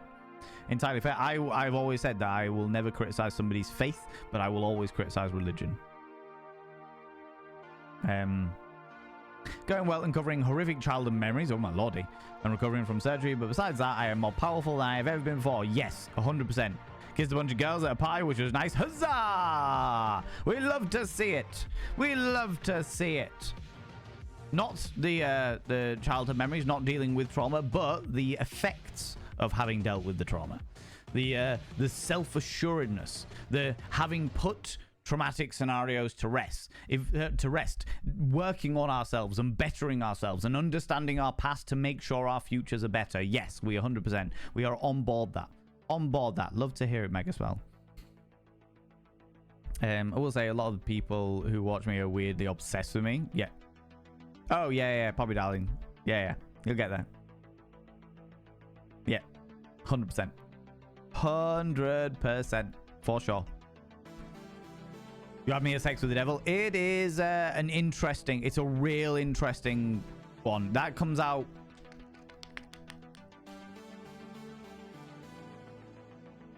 Let me have a look on my list. Oh, I'll do the link so that people can actually follow on the various different platforms if they would like to. 6th of October is the episode. I release videos on on those platforms every Sunday at 8 p.m. So every Sunday evening, 8 p.m. BST, I release something on those platforms. And the specific one about Sex with the Devil is on Sunday the 6th of October. I'm doing an extra one on Tuesday the 1st of October because it kicks off spooky season, but Sunday the 6th of September is that specific one if you're interested in it. If you're interested in it. We are now. I thought your favorite game was Hello Neighbor. Don't you start. That game was alright in the first 2 chapters, and the 3rd chapter was just them getting too enthusiastic about weird ass shit. They always love the satanic demonic aesthetic, specifically closer to the idea of like chaos and acceptance of stuff outside the authority form norm. That's fair. I personally have always loved what's it called? Cosmic horror aesthetic. More than satanic, more than demonic. I like a good cosmic horror. Recently it was so boring and lonely because I couldn't go out. I hope you're doing well. Favorite conversation? I'm going to uni in a week to study philosophy. Yeah, I know you are, Poppy darling. I hope you have a wonderful, wonderful time and make lots and lots of friends and do all of the risky business, but stay safe. You know what I mean? I fuck with that, especially now. Yeah, I can understand that. I can understand that entirely. As somebody who was raised in a religious background, for sure.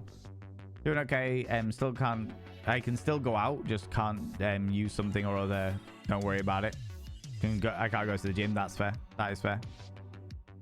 Reading more about NLP, hypnosis, and brainwashing. Okay, interesting. Had a nice boundary time at a party the other day. Someone was about to head pat me. I was able to say no. Yes, fantastic. That's what we love to see.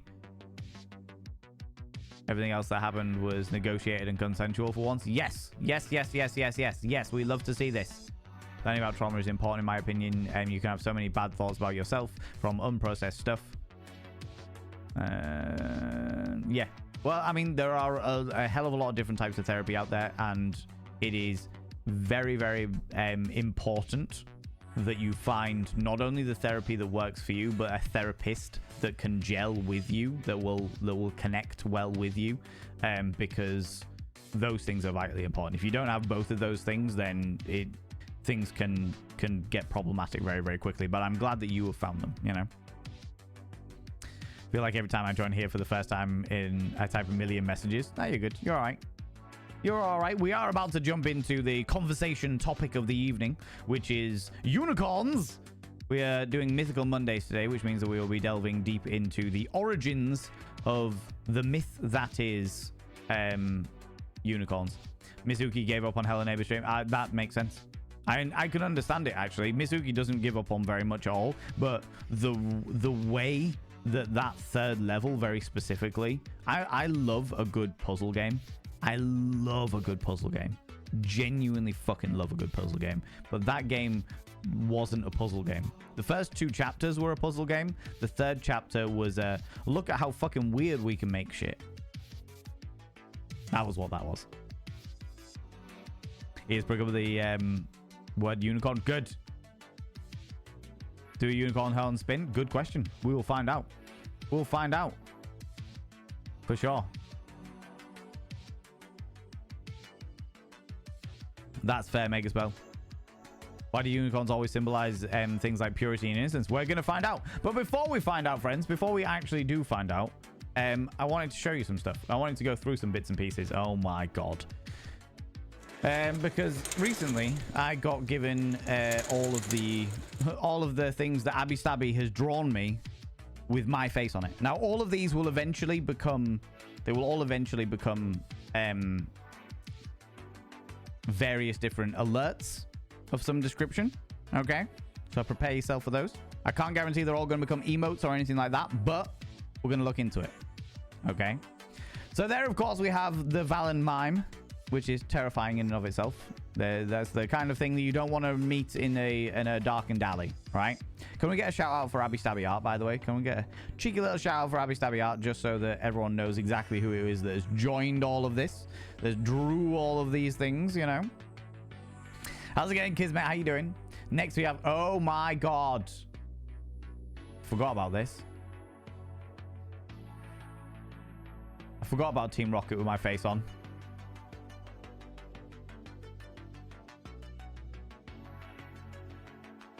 This was one of the early ones. This was one of the early ones. Good lord. Thank you very much, Jamjai. I appreciate you. One related thing, I wore latex for the first time. Won best dressed at a latex event for my jester outfit. Huzzah! We love this. We love to hear this. Abby Stabby is a fantastic artist. Abby Stabby is a fantastic artist. Thank you very much. Thank you very much, Nimberin, as well. Appreciate you. What else have we got? Of course, the Valporion. Oh my god. Valen the rapping Pikachu. Forgot about that one. Jesus Christ. I look so disgruntled. That Pikachu is not prepared to go in no Pokeball. Alright? It ain't going nowhere near no Pokeball. Good lord. Of course, the Valen Gingerbread House. Oh, it was the wrong one. Oh, it's Abby Stabby Art. Oh, no. Wait, sorry. When it refreshes...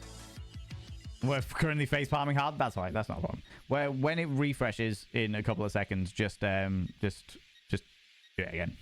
Do it again. Do the right one. Yeah, we got the pole dancing gingerbread man. My long moistened dragon. Thank you very much, Nibrian. People go check out this thing. This actual person. Go do this thing. Go do this thing. Click on this beautiful bean. This is the person that did all of these drawings. Of course. Abby Stabby doing the He-Man and She-Ra. of me and Chunk as He-Man and She-Ra, and me and Chunk as Pinky in the Brain. Or Chunky in the Vein, as we have come to know it. Do you know what I mean? The Gyarados Pog face. I suppose it is actually the Gyarados Pog face. That's a very accurate way of putting it, actually, Mega Spell. Never thought about that before. Never thought about that before, but it is accurate. God damn it. Forgot about these, right, Chunk? Right. I have these as alerts. I genuinely have these as alerts, but they don't come up very often. They don't come up very often. Oh my god. That was me as one of the... Was it a creature from what Star Wars thing?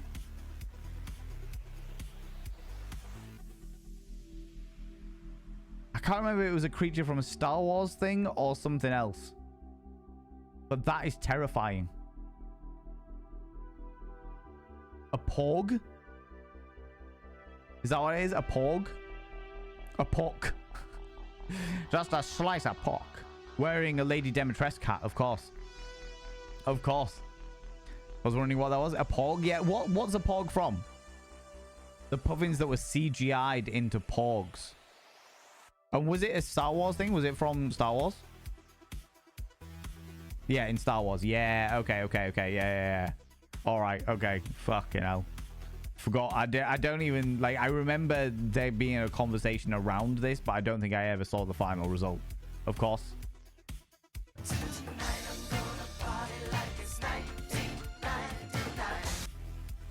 Oh my god, what was the mix? What was the mix? I don't have that screen up at the moment.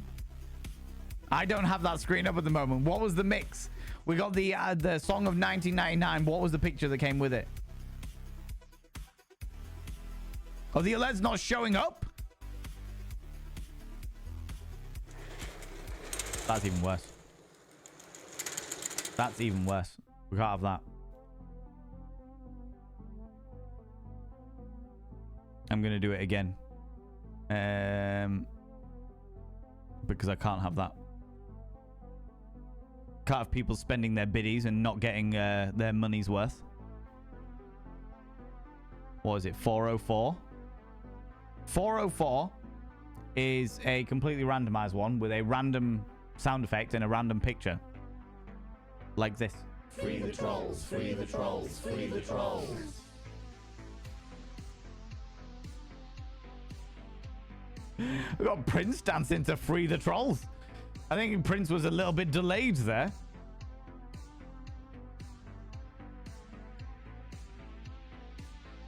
A little bit delayed. It's Chunky and the vein. There's one person desperately trying to hold Chunky in the vein, or more specifically, Chunky's veins. All right.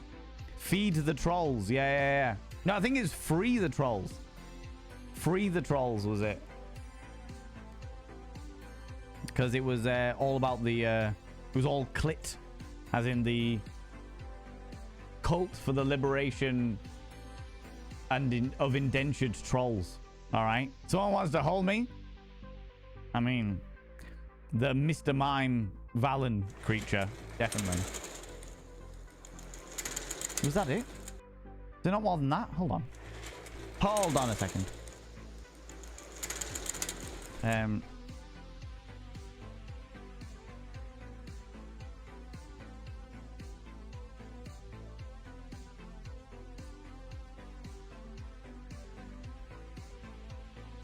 Oh, no. Oh my god, there's so many. There's so many. Oh, for some reason, it only showed me a few of them. All right, I'm going to have to do it this way around instead. All right, I'm going to have to do it this way around instead. Yeah, you subscribed. Most kind.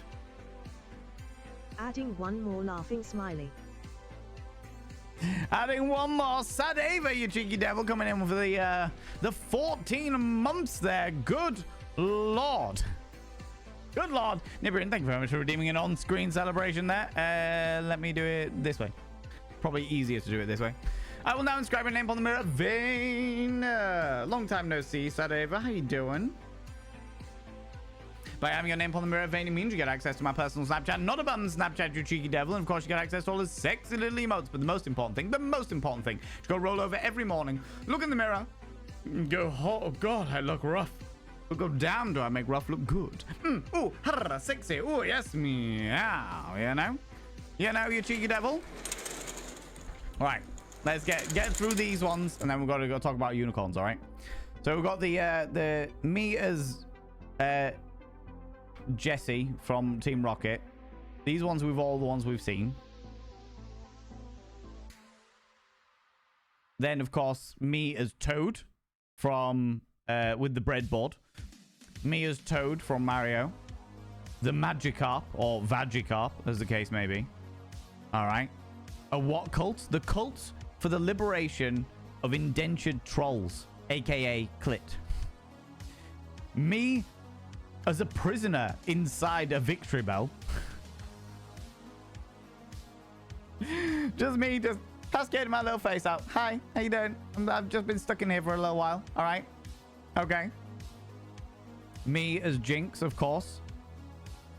Of course, me and Chunk as Wallace and Gromit. Well, me and Monty as Wallace and Gromit, and then Chunk as the were-rabbit. Oh my God. Cardboard Valen and Cardboard Abby Stabby having a Roomba battle with Monty and Norman remoting them. I've not seen this one. Hard to find the cult if you don't pay attention. That is very true. That is very, very true. Sometimes people have to be guided to the cult. All right. Beardis and Smuthead.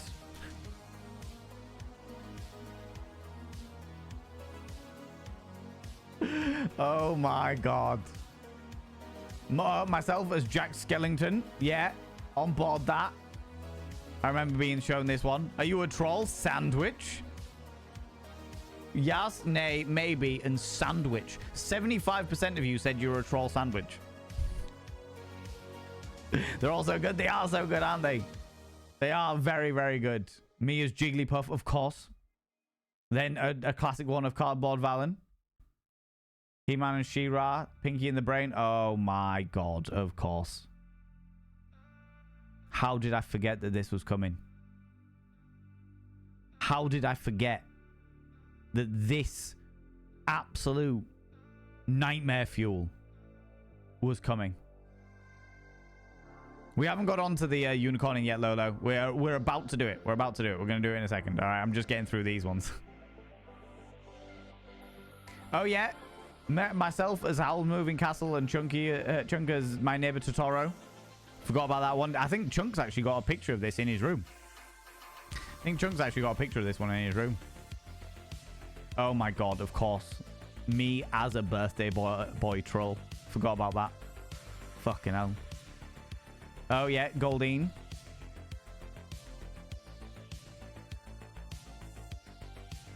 This absolute fucking nightmare fuel. You got it on proper canvas. Oh my God, that's amazing. Absolute nightmare fuel. Of course, Valen the Carpathian. I've got that as print. And then us as Jesse and James again. All right. So those ones that you haven't seen yet, I will make into alerts. I'll make them into alerts, and we'll get that all sorted. I will also update the bitty amount.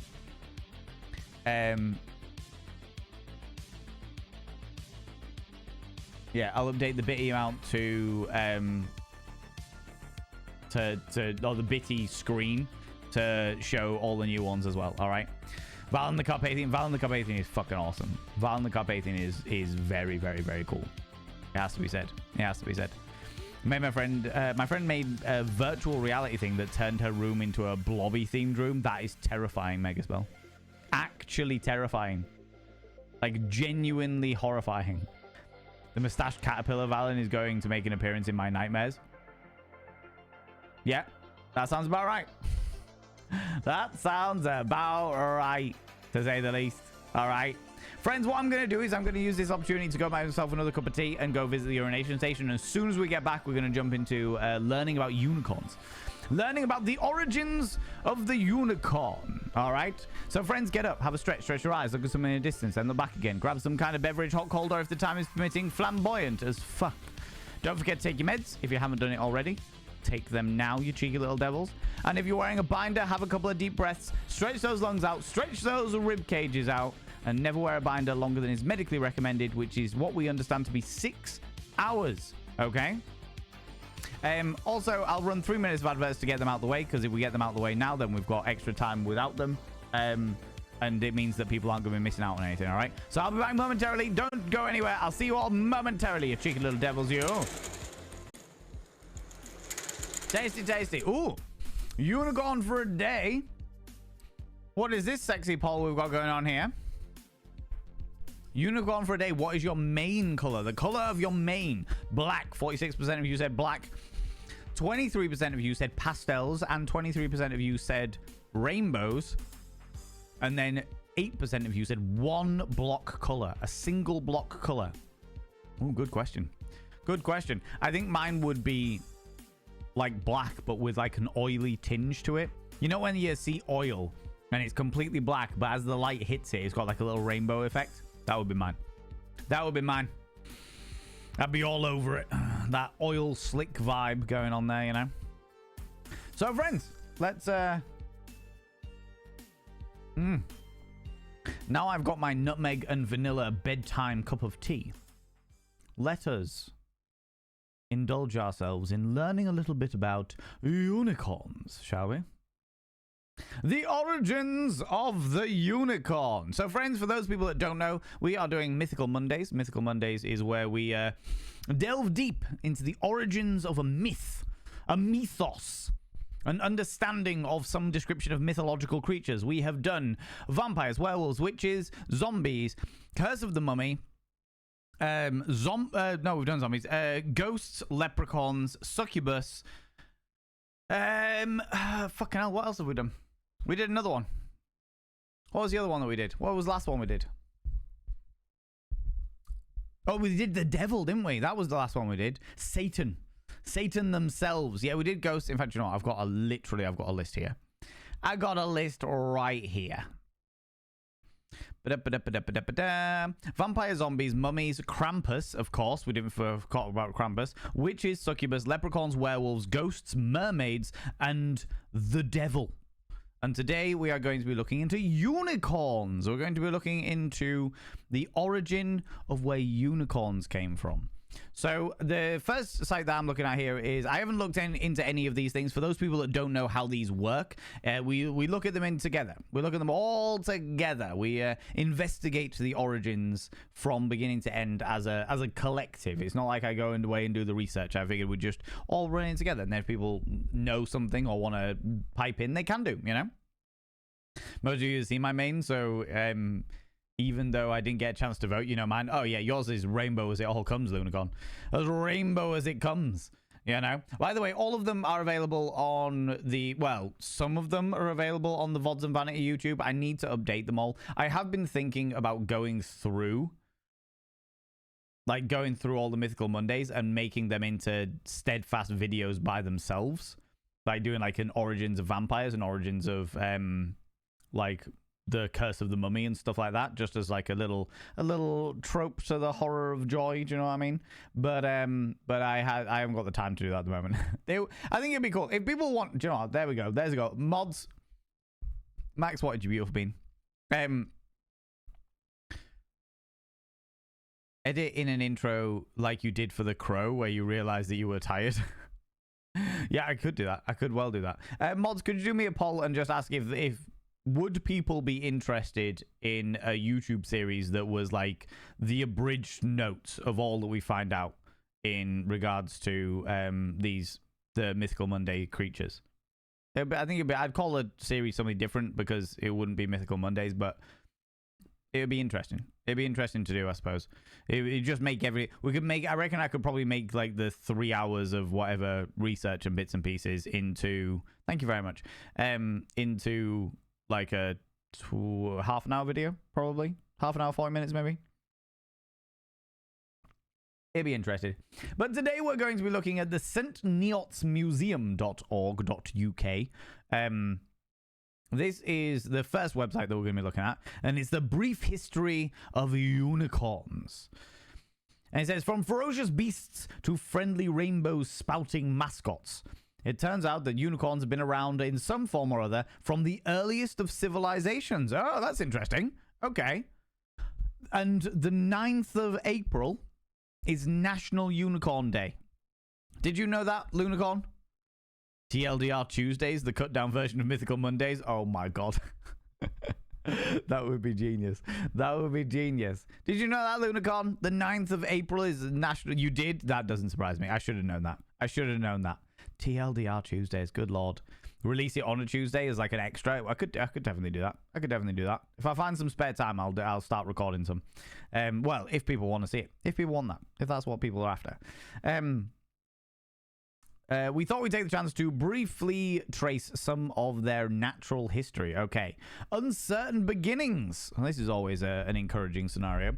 The first dubious nod to unicorn mythology comes from the Indus Valley civilization, which, together with ancient Mesopotamia and Egypt, formed one of the three powerhouse civilizations of the ancient Near East, approximately 3000 to 1300 BCE. Fucking hell. They are real old. Journey into mystery, Psycho-Siren. I don't think I could bring myself for that level of punnery. I genuinely don't think I could bring myself for that level of punnery. They are real old. They are really, really old. I thought they were like maybe around like, I don't know, like the Middle Ages. I thought maybe like the medieval times, a little bit, maybe Dark Ages at best. They would, like, the origins of those myths would come around. But the concept that they were around from 3000 to 1300 BCE is fucking wild. How's it going, Aristotle? Hello, you cheeky devil. Slightly younger than dinosaur. Slightly younger than dinosaur. Well, like it says, that formed one of the ancient Mesopotamia and like ancient Greece and stuff like that. Like ancient Mesopotamia is like one of the earliest actual civilizations that we are aware of to date. There are theories about many others, but that's one of the main. Mesopotamia was like one of the, along with like the Syrians and stuff like that, were like one of the earliest ones. 100% of you said yes. Okay, all right, I will look into it. Mods, could you stick it in my things, my things to do, please? I would very, very, very much appreciate it. Hi Max, how you doing, you beautiful bean? How's it going? Still a bit lurgified, but doing better than yesterday. I'm glad to hear it. I am also a little bit lurgified, but we're cracking on. We're cracking on. Must be real. Only explanation. Yes, the unicorns must definitely be real. That is it. Only explanation. Only explanation. So the imagery, there was imagery of unicorns on seals belonging to elite members of society that depict a horse-like animal shown in profile with a single horn protruding from its skull. This early links to unicorns is a tenuous one, and it's much more likely that they are instead representations of aurochs, which is a large wild cattle that formerly inhabited Europe, Asia, and Africa. Okay, hold on. Auroch. Let me get a picture. I vaguely remember what they look like. Images. Which like a giant cattle-style creature that was said to look a little something like this.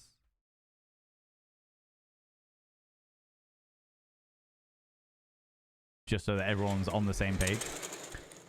Aurochs were enormous. Aurochs were enormous. They were indeed. But they weren't horse-like. They were very much beefy, muscular, steroid cow-like, right? The gay gene originated in the unicorn? Definitely. Definitely. Rhinos are battle unicorns. The greater one-horned rhinoceros, scientific name for a unicornis. Yeah, no, I'm aware of that one, actually, Max Voyage. I am aware of that one. Give me them bull vibes. I heard they used to be dog-sized. Oh, no. Aurochs were like one of the bigger oxen of ye olde world. I knew that they were big cow-like creatures, but it's nice to get a visual to go along with it, you know? A visual to go along with it. So where was I? There we go. So they think, well, they're saying that. Can I open this image in a new tab so I can show you this image? So this is an image of the stone tablet that is said to be on the seals. So this is like one of the earliest depictions, like visual depictions of what could tenuously have been linked to unicorns. This idea. Oh, you think that unicorns were dog-sized? Okay, interesting. I've not heard that before. So let's find out. We will find into it. So this was like an ancient Mesopotamian seal that had a cattle-like creature, a great herd-like creature, some description of potentially bull and or horse, a hoofed creature that has one giant singular horn. However, I suppose that could be like one horn, and then this could be another horn, like protruding off. I thought that might just be a scratch, but it could have been like this is another horn and that's one horn. That might be the tenuous link to aurochs, as it were, or the belief that it could well have been aurochs as opposed to anything else. So that was the Mesopotamian look of things. A case of mistaken identity. First written evidence we have for unicorns appears in ancient Greece, not, as you might expect it, in writings of mythology, but in a natural history writing. Once again, in the ancient Near East, the earliest accounts come from the writer Ctesias, or Ctesias even, in the 4th century BCE. His book Indica on India includes one of the first references of a unicorn, describing them as a type of wild ass, fleet of foot, having horn a cubit and a half in length, and colored white, red, and black. Fancy? In the same In the same writing, he also includes a description of the oryx, a type of antelope with a similar colorings described above. So it's likely that the two were one and the same. Okay. Interesting. Now I need to know what an oryx looks like so that we're all on the same page. An oryx.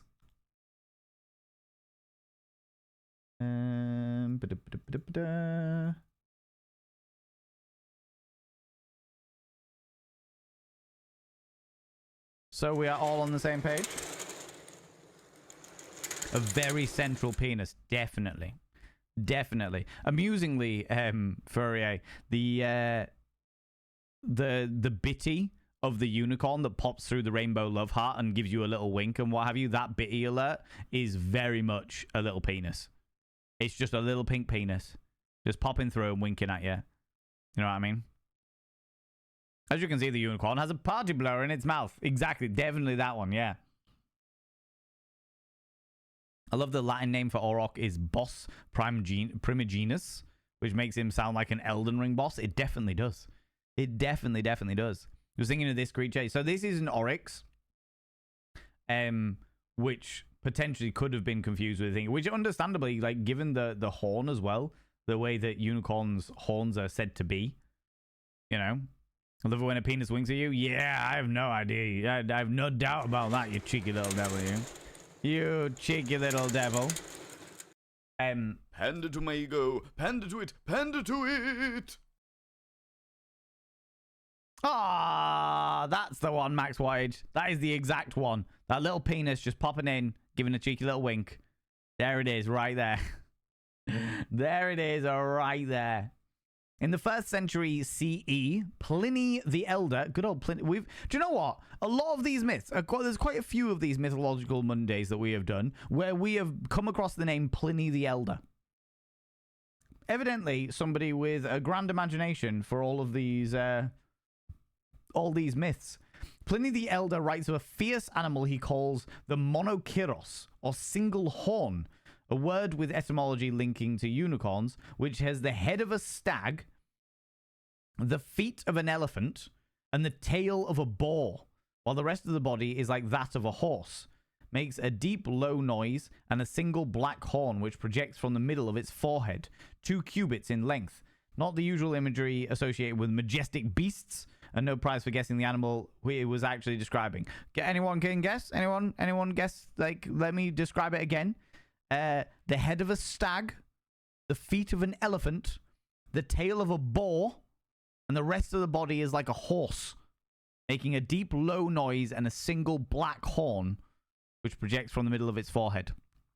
Any clues? Any thoughts? Any thoughts at all on what animal that could possibly be? A moose, definitely. They are fucking massive, to be fair. Now, I would imagine, quite possibly, rhinoceros, you know? A very weird dog, yeah. Later in the 13th century, Marco Polo would add to this unflattering description of a unicorn by adding, they spent their time by preference wallowing in mud and slime, hardly rainbows and sparkles. So yeah, in the 1st century, the Greeks perceived rhinoceros as unicorns. Obviously, in each of the above cases, we're witnessing a great deal of mistaken identity, but pieced together from these accounts of mythology, the single horn beast known as the unicorn was born. It was born. Couldn't have been anything else. Ooh, gonna get into some interesting areas here. Farting rainbows. I mean, they're dreams, right? Yeah, 100% dreams. Before I go into the next section, because the next section is the masters of it. In fact, you know what? No, I'll do this next bit. So there is a section here called Unicorns in Christianity. Before I get into that one, there's another website here that I want to check out and see what we can get on other perceptions of these things, because it did say like the origins are a bit muddied, so I want to check some other stuff. Do you know what I mean? Along with their physical description, Pliny is also amongst the first writers to describe the unicorn's character traits, stating that they were among the fiercest animals in India and impossible to be captured alive. This would become a running theme into their mythology, particularly in the medieval period. In the 6th century CE, Cosmus Indicopalatius, or Plutius even, Indicopalutius, what an interesting name. Cosmus Indicopalutius, a traveling merchant from Alexandria, gives a wonderful account of the unicorn's notorious ability to avoid capture. He tells us that all the unicorn's power resides in its horn, and when placed in danger, the unicorn would happily throw itself from a cliff to escape, landing expertly on the point of its horn unharmed. Disappointingly, he is silent on how it then unplugged itself from the ground. So, Cosmus Indicopalutius,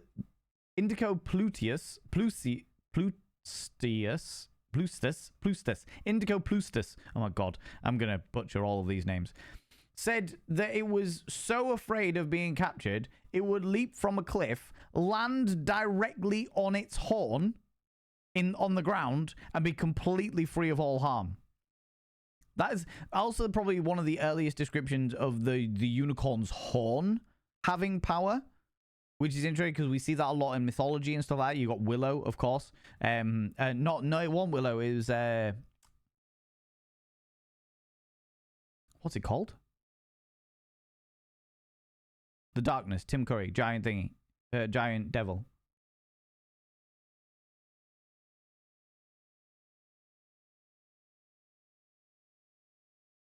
Tom Cruise. Fantasy.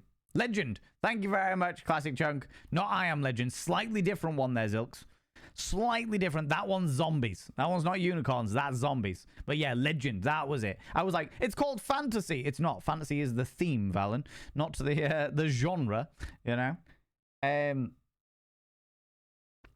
Okay, before we go into unicorns in Christianity, there's a couple of other websites I've got up here. This is livescience.com. The origins of the unicorn. It says, the unicorn is one of the most famous mythical creatures, often depicted as a white horse with spiraling horn erupting from its forehead. It's not hard to imagine a horse with a horn And for much of the mythical creature's history, people actually thought that it actually existed. The imagery dates back to the Indus Valley, which is what we talked about. However, the dates it says here are 3300 BCE to 1330 BCE. So it's actually a little bit longer, from South Asia, which includes parts of modern-day Afghanistan, Pakistan, and India. A side profile of what looks like a horse with a single horn appears on seals of that period. So that's literally what we've just been talking about a second ago. However, these images were most likely depictions of aurochs, which is now a now extinct wild ox. However, it does make me entertained to think about the concept of like the Ten Commandments. It's like thou shalt not covet thy neighbor's ox, but it was a mistranslation. It was thou shalt not covet thy neighbor's unicorn. Thou shalt not covet thy neighbor's unicorn. Written Chinese descriptions of an Asian unicorn date as far back as around 2700 BCE, according to the American Museum of Natural History in New York. This unicorn seemed to be a combination of different animals and had the body of a deer, the tail of an ox, a multicolored or scaly dragon-like coat, and a flesh-covered horn or horns. Despite its physical differences, Asian unicorns were described as evasive and solitary creatures, just as they were in later European records. So actually, as well as the Indian South Asia description of Pakistan, India, and Afghanistan, we also have like a coinciding Chinese origin from 2700 BCE. Of something that is unicorn-esque. Do you know what I mean? Scorpio Queen, how you doing, you cheeky little devil? Welcome on in. Hope you're doing well, friend. The first recorded mention of a unicorn in Western literature came in the 4th century, which is what we just talked about. This is different. First recorded mention of unicorn in Western literature came from the 4th century BC, where Statius, a doctor and historian, wrote down tales from Indian travelers and described a horse-sized wild asses with white bodies, blue eyes, red heads, and multicolored horn about 1.5 feet, half a meter, for those people that need to know different measurements, long. Time reported in 2008 that Statius unicorn was based on rhinoceros. Yeah, the Indian rhinoceros. Okay.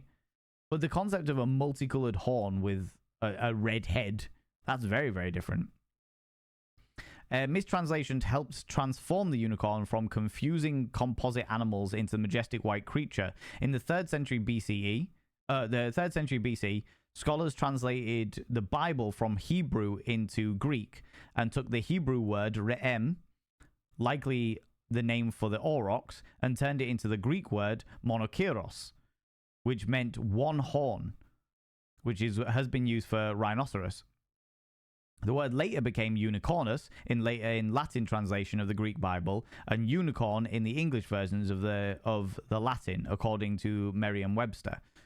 The unicorn thus became a biblical animal associated with Jesus Christ and purity.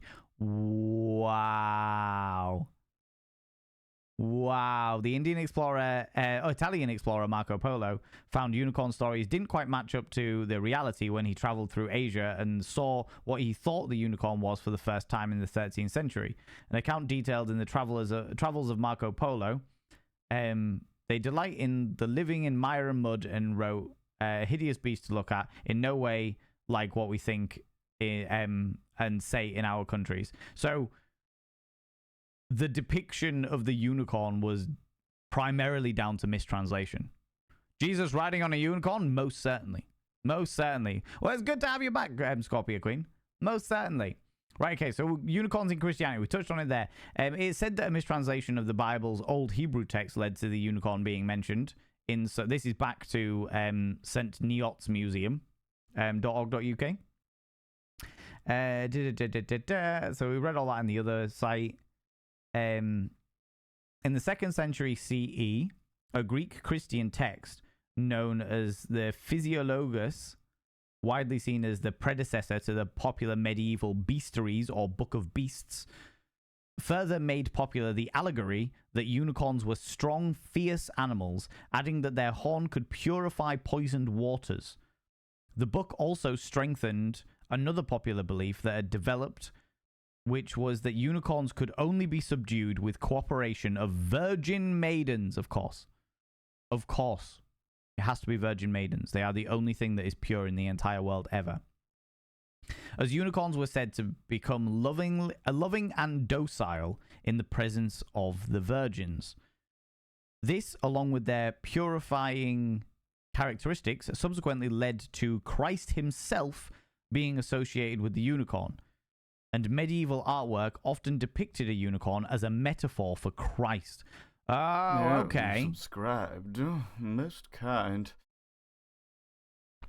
Blaze Winterborn, you cheeky devil. How you doing, you glorious individual? Coming in for the 8 months with the Prime. I appreciate you. I appreciate you. I should now inscribe your name upon the mirror of Vane.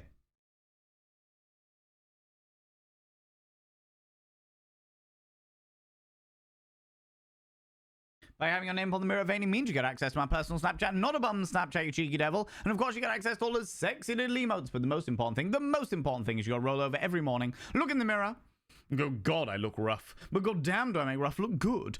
Ooh, sexy. Ooh, yes, meow, you know? You know? Horny Jesus. I feel like Jesus was probably, like, now that I know more about sexualities, I think Jesus was definitely an asexual individual. Either an asexual individual or very much homosexual.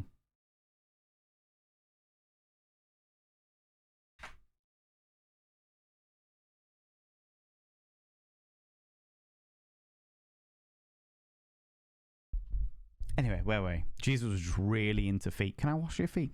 Oh my god. Oh my god. That paints that story in a very, very different light. Anyway.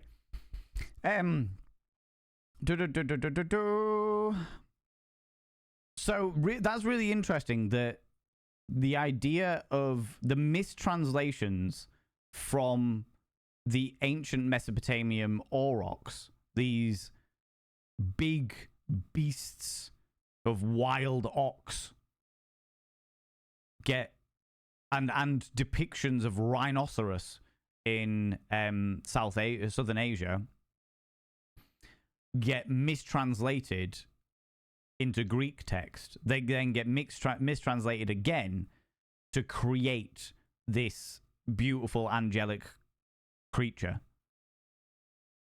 And through those translations, the association becomes that it is a creature of purity, a creature of healing.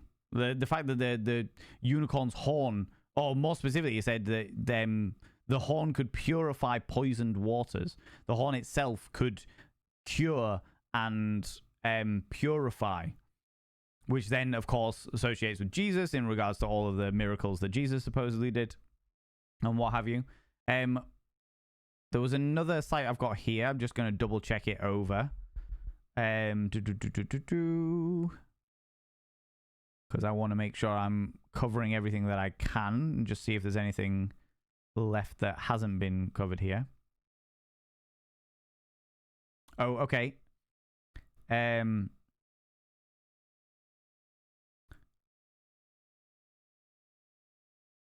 in the middle and white at the base. Those who drank from the horn. This is from the Britannica.com. Those who drank from the unicorn's horn were thought to be protected from stomach troubles, epilepsy, and poison. It was very fleet of foot and difficult to capture.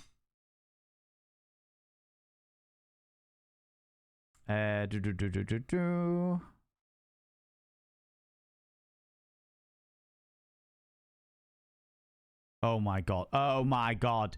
Oh my god. Friends. Let's discuss this. Didn't Jesus hang out with Mary Magdalene quite a lot? Yeah, but Mary Magdalene wasn't what the Bible describes her to be. Mary Magdalene is described in the Bible to be a sex worker, but when you actually go through all of the translations, it's much more likely that she was just an unmarried woman. She was just an unmarried woman, a strong, independent, unmarried woman that, you know, religion hates the concept of strong, independent, unmarried women. And as a result, they were like, she must have been a sex worker. That's the only explanation, you know? Or they were retconning existing art and saying it was him the whole time. I mean, to be fair, Ember Hopes, that is definitely a potential. That's definitely a possibility. However, medieval art had shitloads of symbolism. I recently did a deep dive in. If you go onto the YouTube, you'll find it. I recently did a deep dive into the origins of nudity, into like how human beings, the discovering of clothing, and when certain parts of our anatomy became naughty, why they became sexualized, etc. And within that, I basically discovered the nipple, the teat, the nipple itself, only became sexualized in the 17th century with the witch trials. And actually, I had a conversation with Classy Katie about this, where it was to do with, so the nipple itself in pre-17th century artwork was a symbol of motherly love and nurturing. So if you ever had like a picture of a woman with her nipple out, with her breast out, it was a symbol of motherly love, a symbol of nurturing, a symbol of caring and deep emotional bond. Whereas now, like, then the 17th century happened, and effectively what it came down to was rumors of witches suckling the devil's creatures with their breasts meant that naturally then it became a sexual thing, and they became banned. You're not allowed to show your tits anymore, you know? So it's wild to see that. I know in medieval art especially, there was an awful lot of interpretation. There was an awful lot of imagery used as a kind of suggestion of emotional value or purity or a certain connection, as it were. So it wouldn't surprise me at all that this idea of the unicorn, this element of purity, this element of innocence, this element of almost holiness, almost divinity, got used in all of these things. Like if you saw a king riding on a unicorn, or you saw a maiden feeding a unicorn or something like that, it really shows the innocence and the purity of the intentions of those people with them, and that they are almost divinely touched, as it were, you know? For me, what's interesting about the unicorn and music, how I knew about the unicorns is because of grade school. I would sing a song called The Unicorn a lot, and I remember to this day, and did go to Catholic grade school. Oh, that's interesting. Most kind. That is really interesting. Oh, Waiting Biohazard. for you to finish talking and explaining. Right. Hey Valen, Biohazard has subscribed. Just so you're aware, Biohazard has subscribed. Oh, I don't need reminding more than one. In fact, to be honest, I don't want to be reminded at all. God damn it, Biohazard. One of my moderators, one of the longest people that's been here, constantly a pain in my side for 54 months at tier 3. Scandalous, I tell you. Scandalous. How's it going, Biohazard? How you doing, you cheeky devil? I should now inscribe your name on the tiny, tiny tier 3 mirror of Vane. By having your name upon the tiny tier 3 mirror of Vane means you get access to my personal Snapchat, not a bum Snapchat, you cheeky devil. And of course, you get access to all the sexy little emotes. But the most important thing is you got to roll over every morning, look in the mirror, good God, I look rough. But god damn, do I make rough look good? Ooh, sexy. Oh, yes. No, you don't. No, you don't. No, you don't. I take it back. That's not what you say, because you're a tier 3. You're a tier 3. You got to roll over. I'm going to do it this way so I can see you a bit better. We're going to roll over every morning, look in the mirror and go, God, I wish they'd bring around cloning. So when someone says go fuck yourself, I literally could. Ooh, sexy. Ooh, yes, meow. You know? You know? Yeah, cheeky little shit, you. How's it going, Biohazard? How's it going? I hope the family's good. Tier 3 refund. That's it. It's too late now. It's too late now. All subscriptions are at your own folly, I'm afraid. 1 squirt or 2 in your tea, ask the witch. Yeah, exactly. Exactly.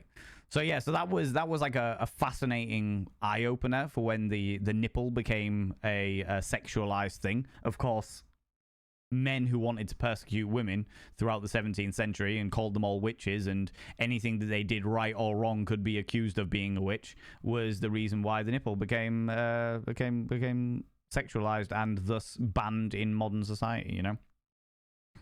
The one thing you had to do, one thing, and I fucked it up. I always fuck it up. First time in 54 months I fucked it up. Yeah, well, you know, I was distracted by more interesting people than you, obviously. You know? I love you. We'll take that. We'll take that, Gizmet. How you doing? Right, the bit that I was getting onto, the bit that's going to excite Biohazard, all right? Because, and this, actually, now we've just been talking about the nipple, okay? So drinking from a unicorn's horn helps with stomach aches. Fascinating. Yeah, so from what I was reading, and I'd heard in about other things and what have you, if you had a cup fashioned from a unicorn's horn, that cup would never be able to be poisoned. Like, it was a big thing for like royalty and nobles and stuff like that to have a mug of unicorn horn, because if you had a mug of unicorn horn, you could never be poisoned from that mug. So it was like a way of safeguarding yourself. So it was like, oh, I've got a mug of unicorn horn, and therefore I wouldn't need a taste test or anything like that, because I'd just drink it, it'd be fine. You know? It's just like, all right, okay. Yeah, me and McSteffels are doing really, really well. Thank you very much, Biohazard. Very, very well. Thank you very much. She was up at the weekend, and I'm up next weekend. You know, it's doing all right. Thank you for very enlightening detour. Ember hopes anytime. Anytime. I love a good detour. Love a good tangent, you know. However, actually, the tangent circles back onto this point here, because it says here the unicorn. So this is following off the ancient Greek bestiary, the Physiologus, which stated a unicorn is a strong, fierce animal that can be caught only if a virgin maiden is placed before it. It goes on, that was what we found out on the last website. This website goes on to say that the unicorn leaps into the virgin's lap and she suckles it and leads it to the king's palace. So, in order to catch a unicorn, you have to have it breastfeed from you. That's the only way to do it. Whap out one's bosom and suckle a unicorn all the way from wherever you find it, the whole way from there to a king's palace. That's the only way to do it. That's the only way, according to the ancient Greek Physiologus.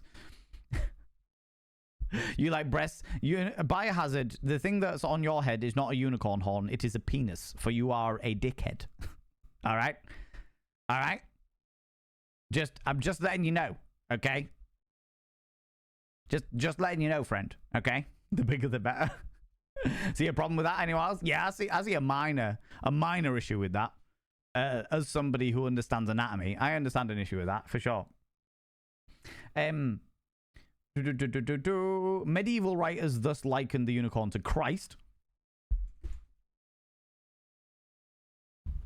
Medieval writers likened the unicorn to Christ, who was real into breastfeeding, who just had a real breast milk kink.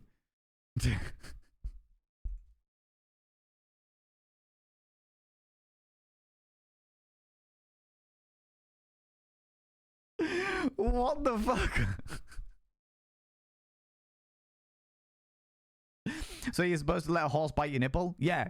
You're supposed to let a horse bite your nipple. But not only that, Lux, and also, let's be honest about this, and this is probably the thing that Nibiru spotted there, is the fact that a person with boobies, a person with bubblers, and very specifically a person with milk-producing boobies, will only produce milk when they are pregnant. So, not sure how a unicorn is meant to suckle, how a virgin is meant to suckle a unicorn from the point of origin to the king's palace when they wouldn't have produced milk, because they have not engaged in any pregnancy inducing actions, you know. Yeah, you subscribed. Most kind. Harrigan coming in with the prime. There's lots of people coming in with the primes. Friends, thank you very much for you choosing to use your prime here. All right. That was quite something to arrive to. Oh, Huracan. Where this is the thing when you deep dive into myths and they more specifically they touch on any kind of Christianity, it gets weird. It gets weird. I'm sure it gets weird with all religions. It just happens to be that we touch on Christianity more than any other religion, you know? Huracan, I should not describe your name on the mirror vein. By having a name on the mirror vein, it means you get access to my personal Snapchat. Not a bum Snapchat, you cheeky devil. And of course, you get access to all the sexy little emotes. But the most important thing is you go roll over every morning, look in the mirror, go, God, I look rough. But God damn, do I make rough look good. Ooh, sexy. Ooh, yes, meow, you know? You know, you can also produce milk if you're stressed out and you're a guy who lactated for some medical issues. Oh, yeah, no, I'm aware, Megaspell, that it definitely happens. It is possible to lactate for a grand myriad of reasons. But the vast majority of the time, if we're talking like vast, because this, you've got to also remember that in ye olde medieval times, they knew that the way that lactation was often because of pregnancy, and therefore there was so many like women there, or people with uteruses, should I say, because I'm not going to assume the genders of all the medieval peoples, who were accused of being unfaithful or accused of having like sex before marriage because of lactation, for example, you know. I was like, whoa, well, you're thinking. I mean, that would be a genuinely awesome excuse if you turn around and went, no, I'm just preparing. So some medieval lord turns around and goes, my daughter is lactating. She has obviously been unfaithful. She has had sex before marriage. The scandal, the preposterousness. She will be cast out. And she turns around to her father and goes, Father, no, I am not. I am merely preparing myself to capture a unicorn. I will suckle it from my teat and take it and lure it to the king's palace. You know? That is exactly what I would have said. No, father. No, don't disown me. For it is a miracle. I will now go unicorn hunting. And I will suckle that unicorn like nobody's suckled a unicorn before. Right, where was I? Oh, yeah, talking about suckling. Medieval writers thus likened the unicorn to Christ, not in the breastfeeding variety, Val, come on, who raised up a horn of salvation for mankind and dwelt in the womb of the Virgin Mary. Oh, right, okay. So his association to horns and virgins is the reason why the unicorn's associated with Christ, not because Christ had a big thing for lactation kinks. Other legends tell of the unicorn's combat with the elephant. What? Other legends tell of the unicorn's combat with the elephant, whom it finally spears to death with its horn, and of the unicorn's purifying of poisoned water with its horn, so that other animals may drink. So that, yeah, animals would come to like a riverside that was poisoned, and the unicorn would drop its horn. I've seen that in a TV show at one point, where the unicorn would put its horn into the quagmire, and it suddenly would become purified water, you know? Lily Tiger, how you doing? How's it going? Sounds like a Monty Python sketch. I mean, I'm just saying what's written here. Do you know what I mean? I'm just saying what's written here. I'm really intrigued by the unicorn versus the elephant legend. I'm really intrigued by that. Cups reputedly made of unicorn horn, but actually made out of rhinoceros horn or narwhal tusk, were highly valued by important persons in the Middle Ages as protected against poison drinks. That's what I was just saying a second ago, yeah. Many fine representatives of the hunt of the unicorn survive in medieval art, not only in Europe, but also in the Islamic world and in China. All right, okay. So that was from Britannica.com, and that's actually all it's got to say on the unicorn, as it were. Bob Bushman, how you doing? You find bicorns are more interesting? Aren't they just like oryx? Aren't they just goats or gazelle? Meow, you know? The imagery is all I can think of is a woman suckling the teat of a unicorn and the woman flying to the castle. I mean, that would be a much swifter way of doing it. I was thinking more along the lines of the young virgin maiden would be there in front of the unicorn being like, Bubba? Bubbla? Would you like some bubala? Would you like some virgin milk? Not quite virgin olive oil, but virgin milk. Yeah, cool. And the unicorn comes over and goes, suckles on, and then she just walks backwards. Come on, keep going. Let's go. We got this. Come on. Unicorns are breast milk powered. Yes, that is what we have discovered so far. Unicorns have a diet of virgin tit milk, and that's it. They eat nothing else. Virgin tit milk and photosynthesis. That's it. That is all they got. That is all they got. They were symbols of chivalry. In medieval Europe, the unicorn became a symbol closely associated with chivalry, with heroic lovers and their lady companions, often compared to the doting relationship between the unicorn and the virgin. During the Renaissance, in a move away from the Christian allegory, the unicorn became a secular symbol of chastity and loyalty. Okay, interesting. Let me just quickly check here. Italian explorer Marco Polo, yeah. That's the whole thing about quagmire in the mud. Okay, here we go. In the Middle Ages, sailors and merchants introduced narwhal tusks into the European markets and sold them as unicorn horns, according to the AMNH. Narwhals are toothed whales from Antarctic. The male narwhals possessed a projecting tooth 6.6 to 9.8 feet long, which is 2 to 3 meters for those people that like things in meters as opposed to feet. It resembles a horn, and it's actually a tooth. I know that it's a tooth that grows up through their top lip. It's a disjointed tooth that grows up through their top lip. But I am all too aware that there is a very famous narwhal tooth in a castle in Scotland, which is mounted on the wall and is mounted as a it's a unicorn horn. It's a 2.5 meter unicorn horn that is actually just a narwhal tusk that's been mounted there. You know. There are the other side of the unicorn coin. If only a chaste virgin could ride a unicorn. Well, to ride a bicon. Oh, I see. The bicon is the evil unicorn. Is that what you're saying? I think I've heard this before, actually. Yeah.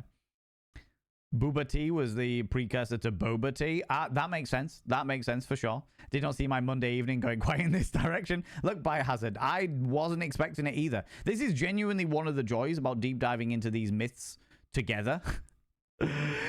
Together is the fact that I get just as surprised as you do. I was not expecting to have a lactation kink Jesus Christ ticked off my bingo list of 2024, to be quite honest with you. But here we are. You just spike your boba tea out. You love it. Oh my lordy. Europeans didn't have consistent description of what unicorns' horns should look like before narwhal tusks were traded.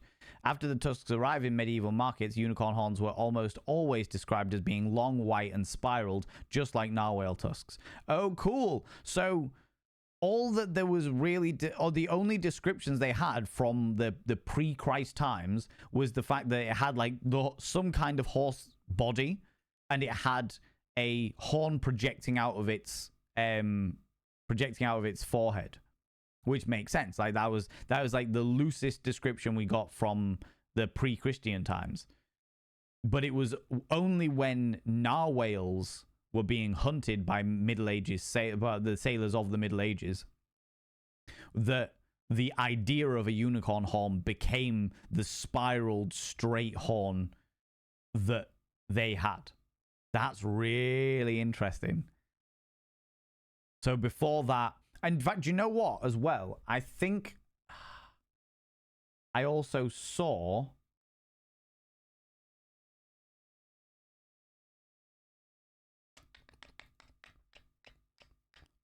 where is...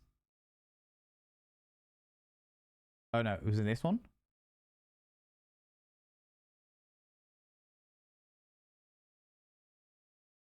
There was some medieval, like Middle Ages tapestry that had unicorns in with a different appearance. Oh, look, here's one. Open link in new tab. So this is a 13th century church floor depiction of like it's a mosaic, but it's a depiction of what they believed unicorns to potentially look like in the 13th century BC AD. Oh, wrong one. There we go. So that everyone's aware. So you've got the straight horn and stuff, but the rest of the body looks more like a goat. It's got like a goat-like body. In fact, the whole thing looks a little bit more like an elongated goat, a more muscular, lithe goat, but with a horn sticking out the front of his head. And I've definitely seen in like medieval art where the horn is more like the oryx that we looked at earlier, where it's like a curved, like a saber blade, as opposed to like a straight twirly one. But it's really interesting that it wasn't until the Middle Ages. Like this creature has been talked about in myth and legend since, what was the earliest? 3300 BCE. 3,300 years before Christ. This creature has been talked about, but it wasn't until the Middle Ages that it actually got the horn, the idea of a white horse with a horn that spiraled. Also, for a lot of them have beards for some reason. A lot of the depictions of these unicorns have all got beards. Like this one, actually. I can show you this one.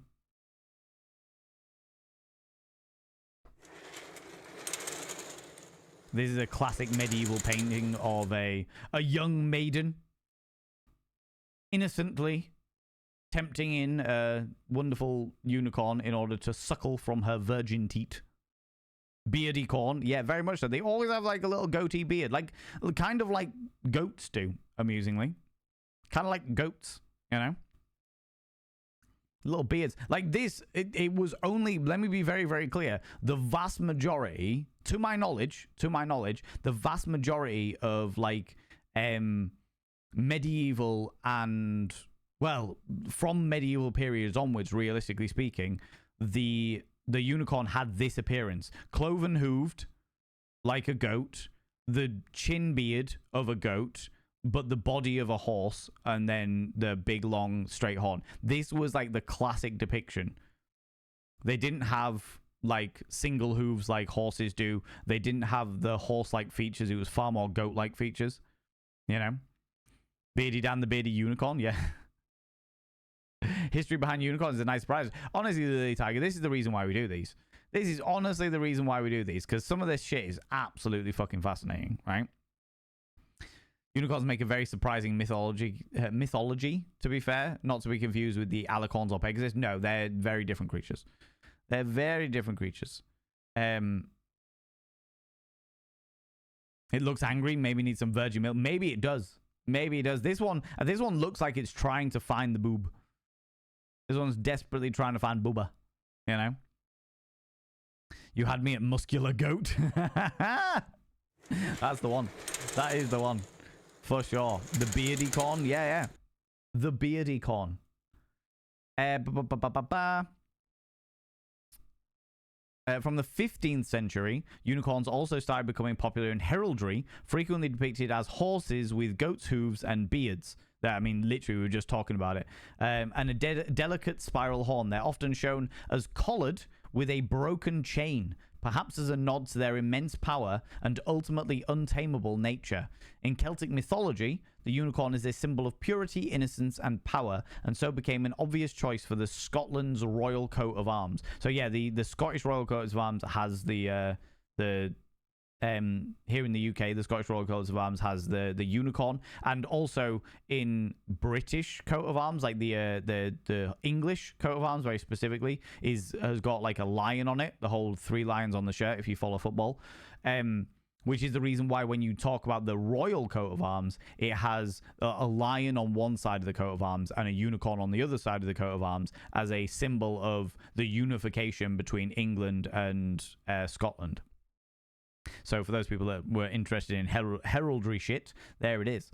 The purifying qualities associated with the unicorn's horn was such a popular legend that cups reputedly made of unicorn horn were highly valued by medieval nobility as a protection against poisoning. Yep, that's what we were talking about. In reality, these cups were most likely made out of unicorn horn or narwhal tusk, and unicorn horns as means of protection. It didn't end there. In the 17th century, now we know the 17th century because that is the time that the nipple became illegal. The titty became illegal, thanks to the witch trials. So this is King James era. London newspapers often contained advertisements of miracle elixirs made of true unicorn horn. They were said to relieve a full-on list of diseases from ulcers and scurvy to melancholy and fainting spells. Just suck on a horn, friends. You won't faint. There you go. The European witch trials.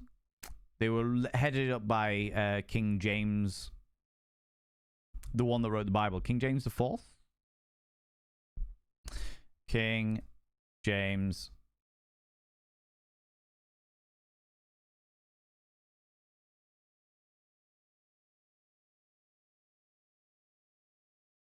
King James the Sixth. The Sixth. King James the Sixth. He was the one, if you ever wonder what the King James Bible was, the King James Bible was the Bible rewritten by King James VI. King James VI also wrote the book on demonology, so he had a passionate hatred of all things evil, and he was the one that headed up the European witch trials.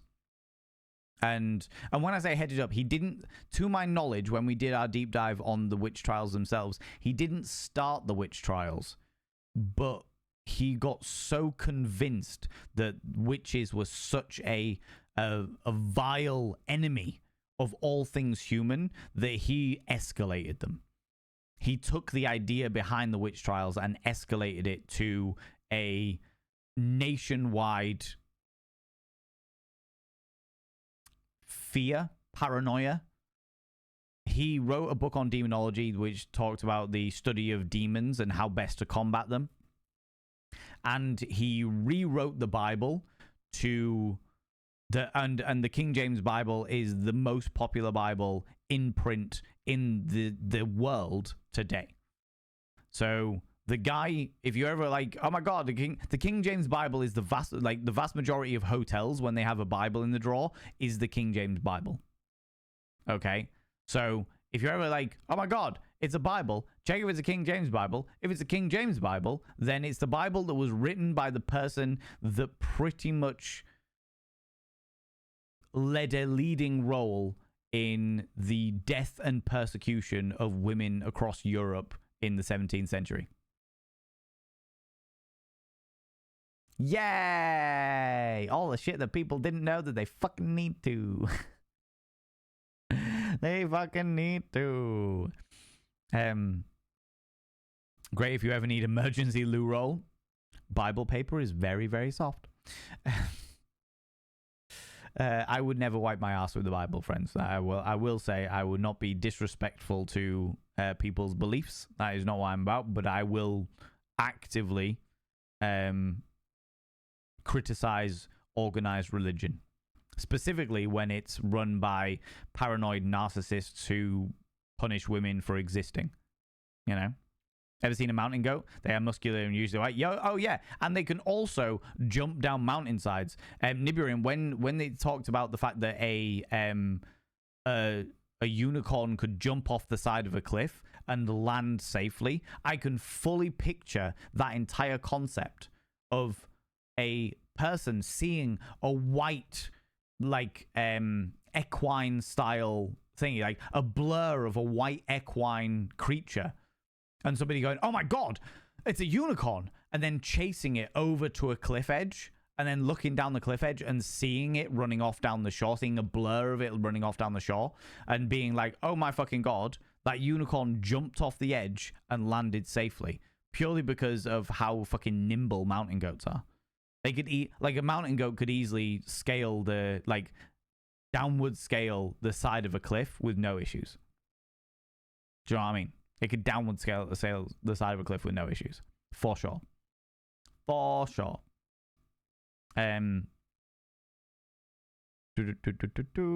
Just making a joke as a witch near spooky season. Oh no, it's alright, Scooby. I thought you were making a joke, but just because the internet is forever, I like to just clarify. Because the internet is forever, and I don't want people like coming at me for shit. Do you know what I mean? That's parkour. Honestly, if you haven't, oh, do you know what? We're gonna do it. We're gonna do it now.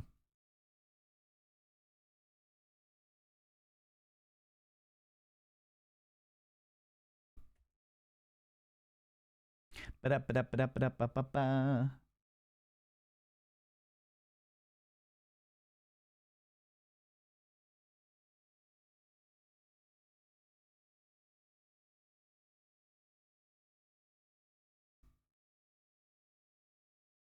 Essential minerals that have been dissolved. Push Brian Cox. Okay, friends. Here is a mountain goat.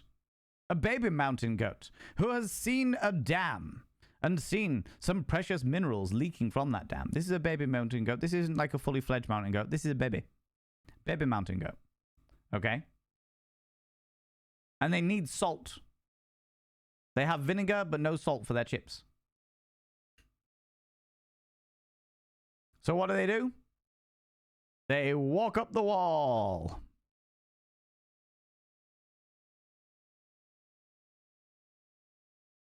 I've seen this one. Just walking up a wall. Just casually walking up a wall. Oh, little slip. Calm yourself. Calm yourself. Walking up a wall with hooves. Let's be clear. They've got hooves. There's no thumbs. They've got no weird little insect things where they blend into the wall. But look at this. Look at this. They are literally gripping onto the wall with their fingernails.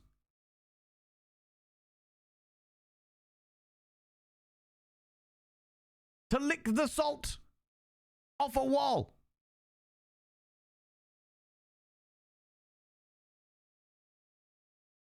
This is a dam.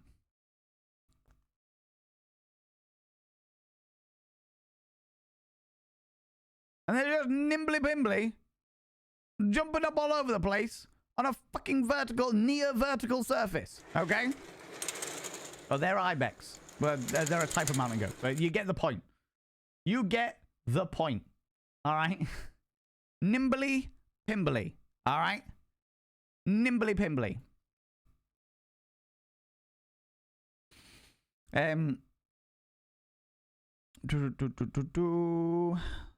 So the half-drunk peasant seeing a goat with one horn goes up and down a cliffside. To be honest with you, Bob Bushman, it probably wasn't even a one-horned goat. It was probably just they were pissed and just went, oh, look at it fucking things. Yeah, look at it. Yeah, look at it. Oh, look, it's white. Oh, no, it's at the top of the mountain. No, it's at the bottom of the mountain. Probably. I would imagine, you know.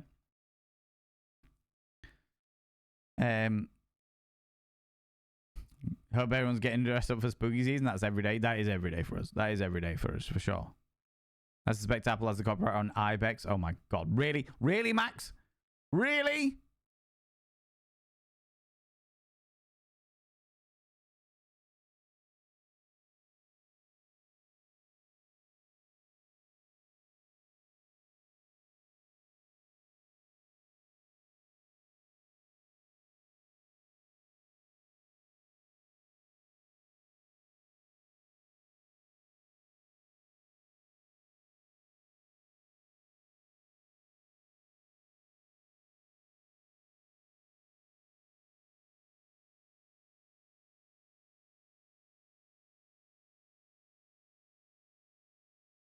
Aelith Zana, can I ask in future that you just be a little careful with coming in and saying statements like that?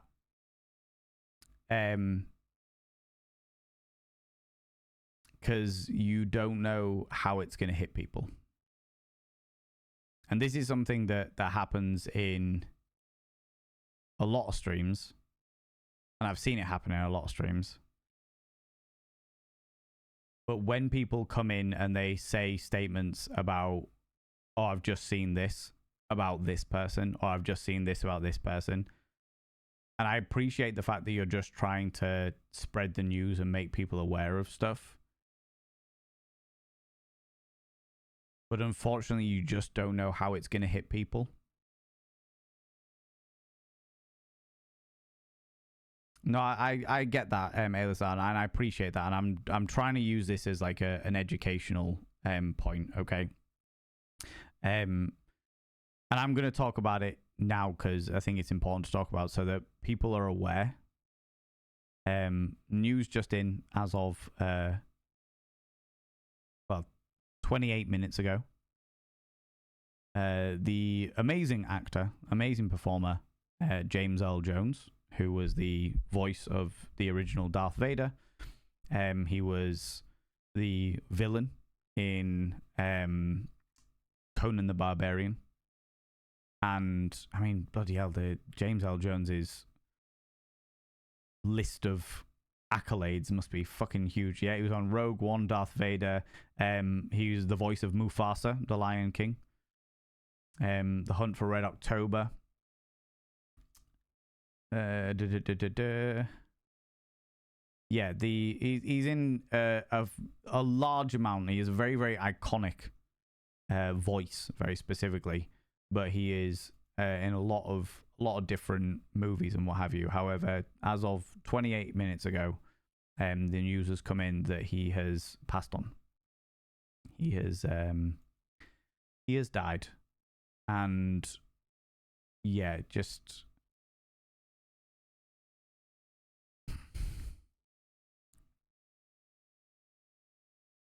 He was a very old man. He was 93 years old.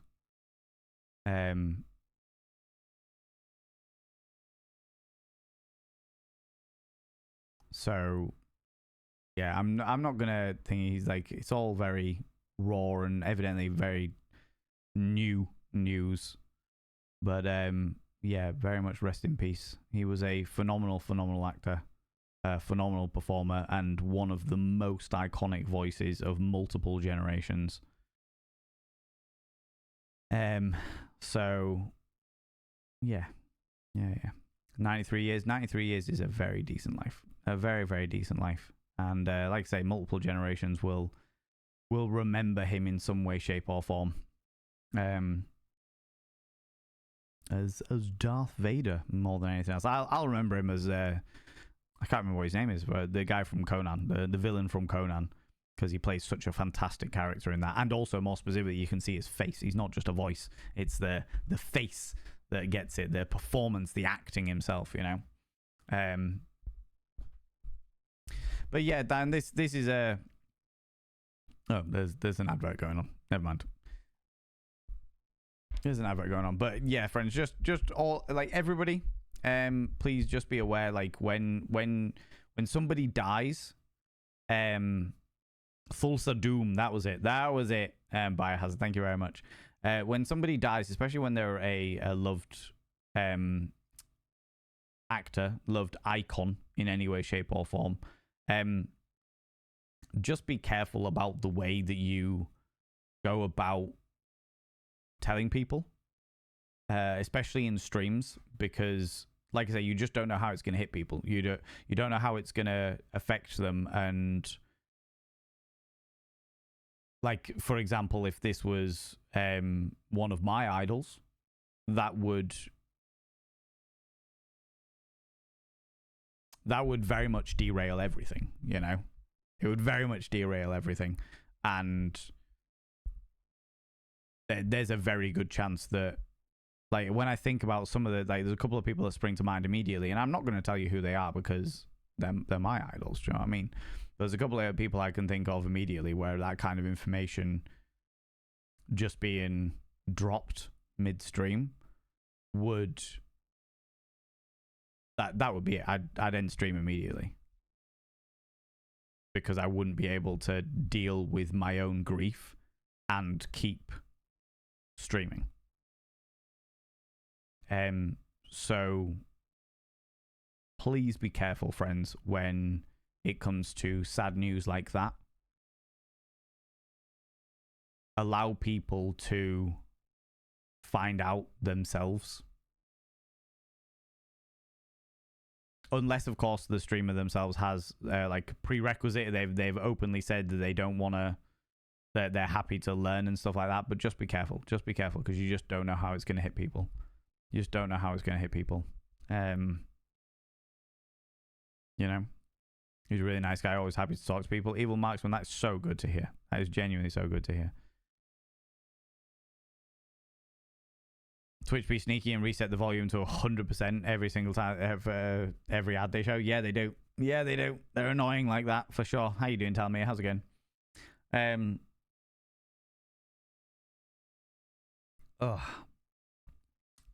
There's adverts on, friends. Let me talk about shit that's coming up. On Wednesday, this Wednesday, I'll be doing a sponsored stream because I got debts to pay. I got debts to pay.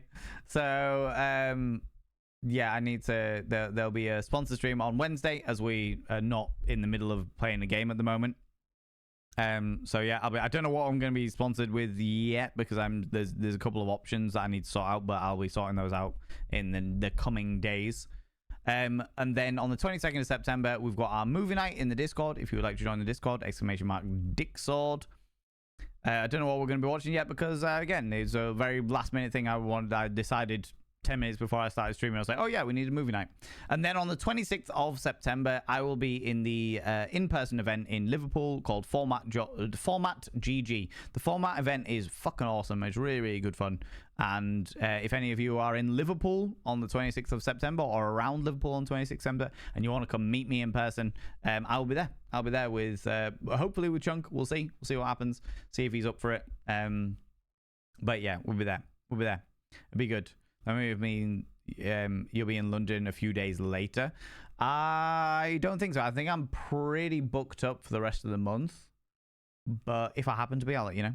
If I happen to be, I'll let you know. But yeah, they do reset the volume for each new ad every single time. Every single time. Biohazard dying would cause you endless grief.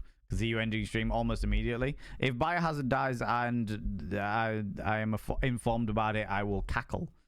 I'll grieve for your bullshit, and I will immediately message Bio Bunny and make sure that the rest of your family is okay. I don't give a shit about you, but the rest of your family's okay. You know.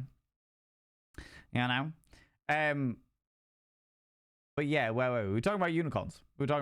Let's do that. So yeah, just wanted to basically say, friends, just be careful about how you share information, how you share news, because yeah, you just don't know how it's going to hit people. Especially like negative news, very specifically. If the positive news is pretty different, but negative news can hit people in a myriad of different ways. And I'm actively not trying to have a go at anyone here. I'm not like telling anyone off or anything like that.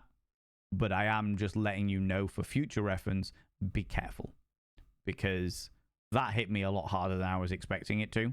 And here, it's a relatively safe place because I am happy to talk to you about stuff. I'm happy to talk everyone through things. And I'm happy to talk through things that, not only things that are okay, but also things that are not okay. In what I like to hope is a respectful and educating manner. Do you know what I mean? In a respectful and educating manner so that everyone is more aware for future situations like that, you know? You know, she'd not be able to hear you over the party she's thrown. Amazing. You're the reason the tier 3 is go fuck yourself. Yeah, pretty much, yeah. Pretty much, Althina Luna, to be fair. We're happy you're here. The stream wouldn't be the same without you. Oh, well, it would be very empty if I was here. If I was streaming and and that I wasn't here. Oh, you're saying that Biohazard, you're happy the Biohazard's here because it wouldn't be the same without us, all right? I just wanted a clone of me. Oh, God, I can't deal with one of you, never mind anything else, you know? It hit me a little harder than I thought. I understand that, Lily Tiger. I understand that. And if people do need to dip out, if people need to, like, we're going to continue on with the unicorn stuff, but if people do need to dip out, if people need to take a moment, a little breath for themselves, that's okay. That's all right. We understand. We respect it. You know, you got to look after yourself first, okay? All right. Right, where was I? I was talking about cups made of unicorn horns. Yeah. In fact, you know what? Before I do that, let me jump into here.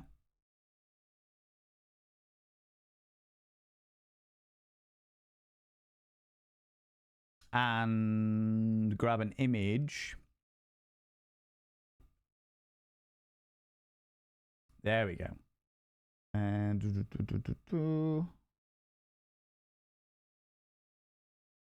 so this, friends, and that one. This is a narwhal tusk. So this is an actual narwhal tusk. It's actually a tooth. I suppose tusks are tooths. Yeah, tusks are a type of teeth. So this is a narwhal tusk. It's they said it was just males, but actually I think the most recent marine biology has found that narwhal tusks can be grown by any gender of the whale. It just depends. It depends on like certain genetics within them, because unsurprisingly, it's not just humans that gender is a confusing genetic subject. So the narwhal, and nobody knows why they grow these tusks, by the way. In regards to like narwhal physiology, nobody actually knows why they grow these tusks. Originally, they thought it was to fight against each other, but they don't seem to fight with them. They're also hollow. They're filled with like blood vessels and stuff like that. So they are too brittle to actually fight with. And you know what? That might be the reason why the unicorn horn is perceived to have been brittle, because of the way that narwhal tusks are, especially if narwhal tusks became the standard unicorn horn idea. Like the idea they became brittle is like, oh, well, they're actually quite brittle. That makes a lot of sense. But they don't know the reason why narwhals have them. Some people think that it's for, like, it's a display thing. Like, they see narwhals dancing where they sort of like swim around each other and like cross the tusks and stuff. They think it might be to do with some kind of mating ritual or social bonding ritual.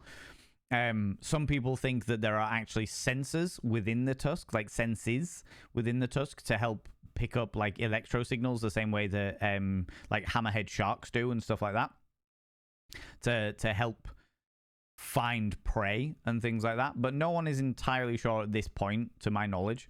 We don't know why narwhals have the tusks like they do. However, as you can see, it looks like a unicorn horn. It looks like exactly... You can see why something like this would be marketed by Middle Ages merchants and peddlers. It's late. Flee! Flee!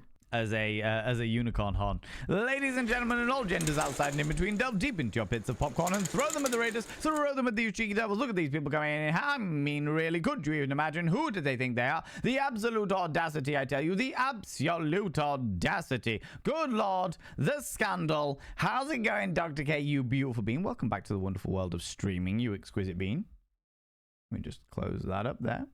You exquisite individual, how you doing? What are you up to? What were you doing today? Tell me all about it. Tell me all the bits and pieces. Friends, if you're new here, two things you should know about this channel. One, you're not allowed to apologize. Faux pas, individuals, faux pas. Instead of saying sorry, try saying thank you. Instead of saying sorry, I'm late, say thanks for waiting. Instead of saying sorry, I'm such a burden, say thanks for being there for me. It'll make you a much more positive individual. Two, if you're under the age of 18, I have to ask you to leave. I've got to ask you to leave, for I am a colossal filth wizard.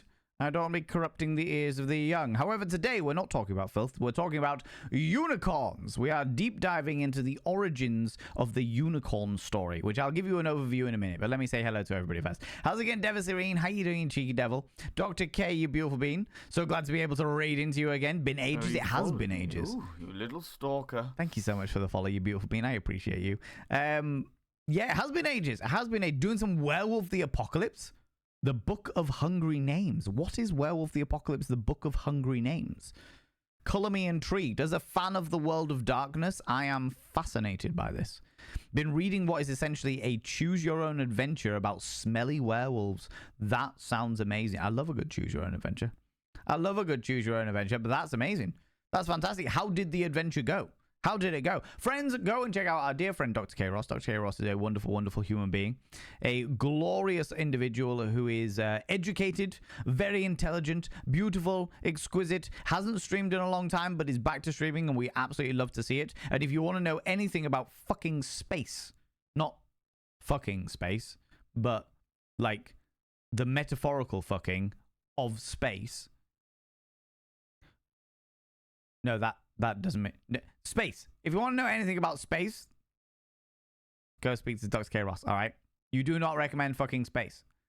What can I say, all right? Sometimes just a really alluring star gives me a cheeky wink, and I'm like, whoo, game on.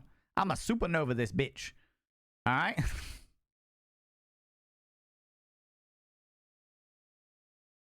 Of course, because why wouldn't I, right? Why wouldn't I?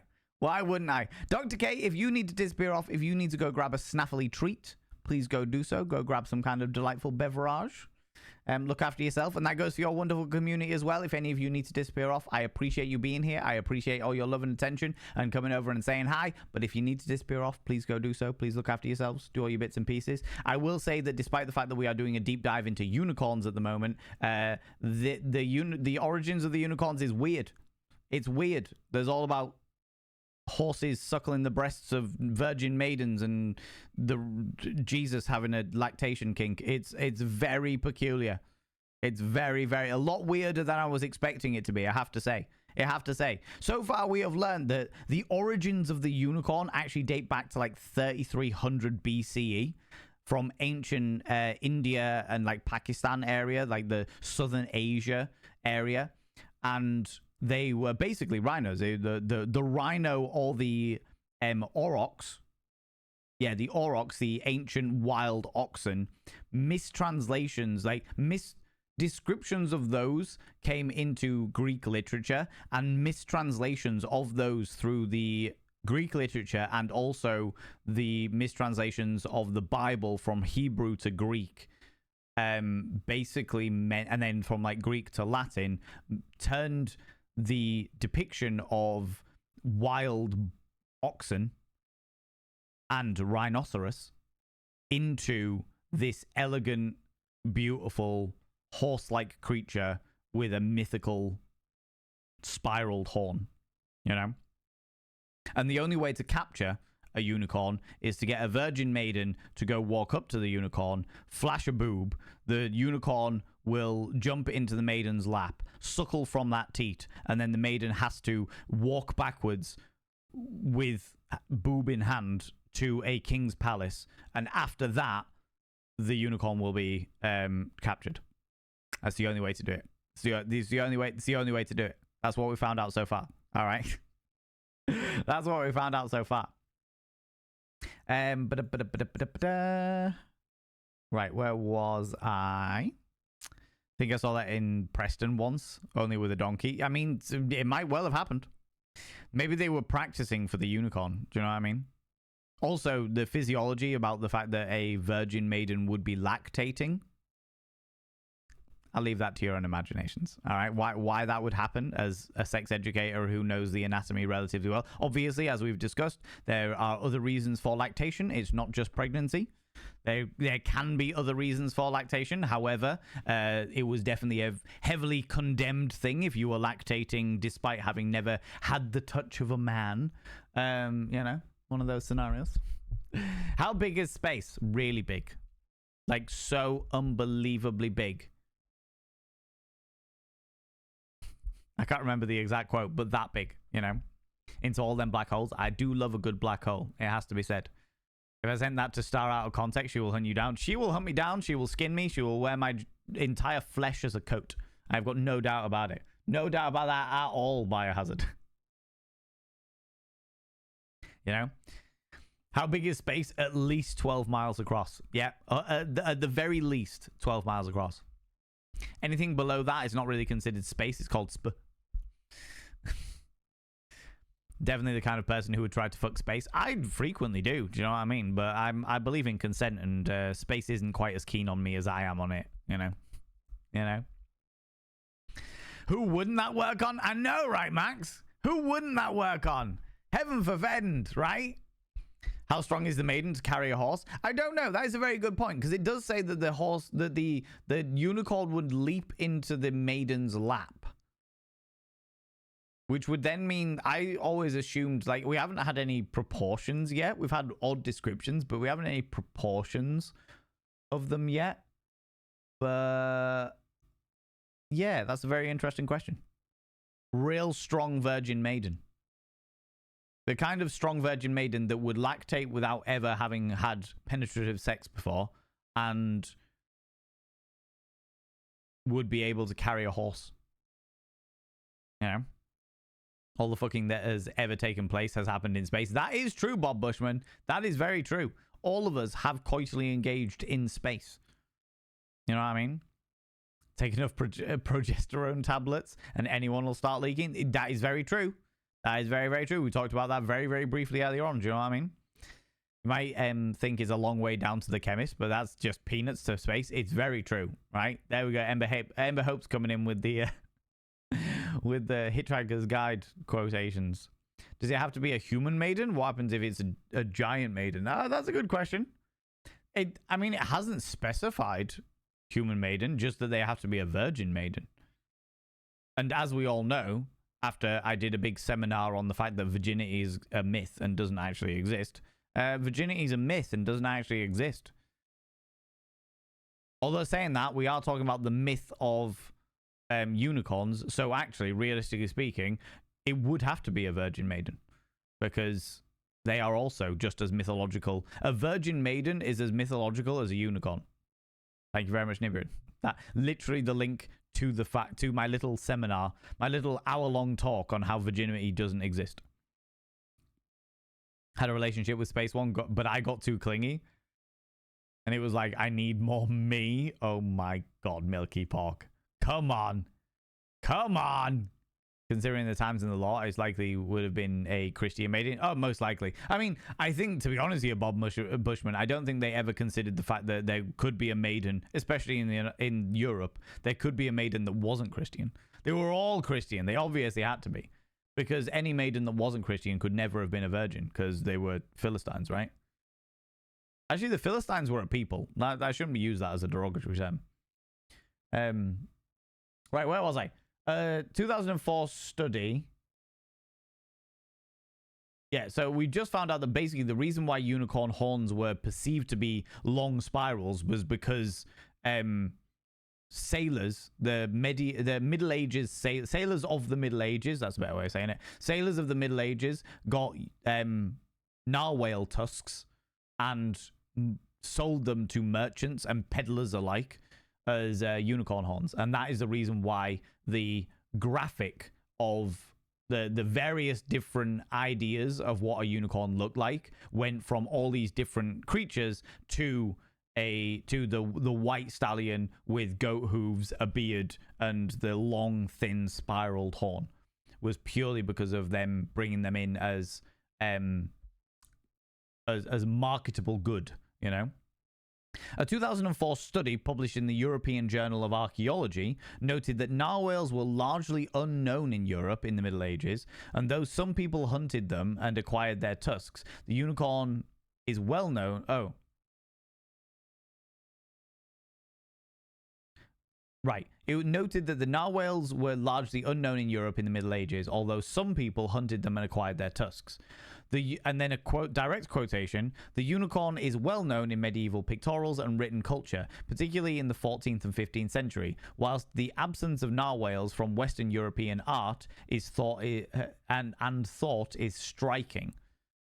The study author wrote, while narwhals actually exist, most people hadn't heard of them, so the tusks helped reinforce the tales of mythological unicorns, which weren't real, but were commonly believed in. The common belief among Europeans is that unicorns actually existed, waned by the 18th century, according to St. Neot's Museum. After all, no one was able to find the real animal that matched the unicorn description. So it was the 18th century that really saw the belief in unicorn wane. Maybe because they'd run out of unicorns to hunt, right? Maybe that's the reason why. So sadly from reality to myth, sadly in the 18th century, belief in unicorns began to wane as more of the world was explored and traces of these majestic animals were unfounded. It wasn't until the Victorian era when the now famous Lady and the Unicorn tapestry, made around 1500s and widely considered to be the most greatest piece of medieval art, were rediscovered and romanticized by Victorian artists. From this point onwards, the unicorn as a glamorized mythical beast grew in popularity, leading us right up to the present day where the unicorn trend is blooming. From unicorn coffees and bagels to emojis and the whole plethora of accessories, the unicorn brand is now inescapable. It is certainly come a long way from its ferocious origins. Its ferocious origins, by the way, for those people that have just joined us from that wonderful, wonderful raid, was, like I said, the 3,000 years before Christ, where it was described as...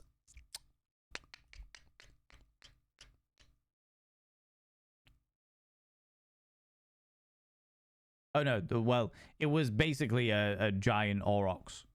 But the first description we have is the 4th century BCE, where it was described as fleet of foot, having a horn a cubit and a half in length, and coloured white, red, and black. Which many people do think that it was the description of an oryx, which is a type of goat-like creature out there. A goat-like creature out there.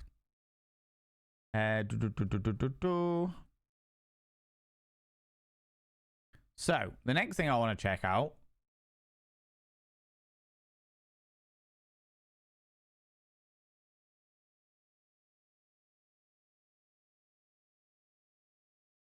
is the elephant and the unicorn story. Because there was apparently a big story around the elephant fighting a unicorn.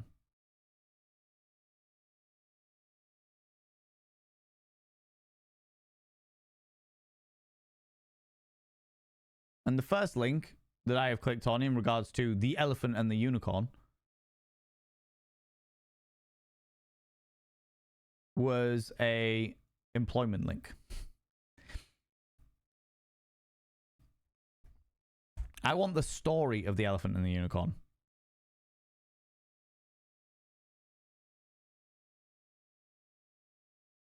No, the myth story, not the children's story.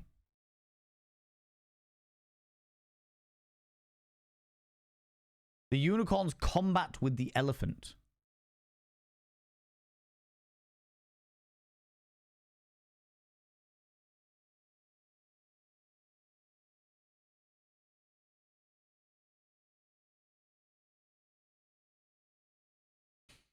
Maybe a virgin needs a cocktail like a Virgin Mary. Maybe that's a possibility.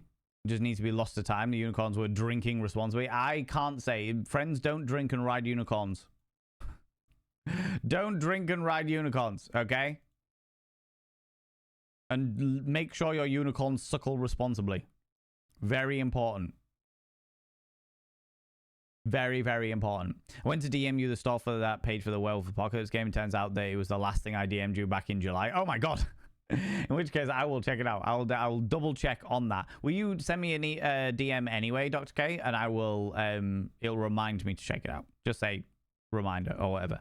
When I was a child in the 70s, the Natural History Museum had an old display case with a narwhal horn in it labeled unicorn horn. That's amazing. I know there's quite a few of them. Like I said, there's an old Scottish castle where it's like mounted on the wall as the unicorn horn. Thank you very much, Dr. K.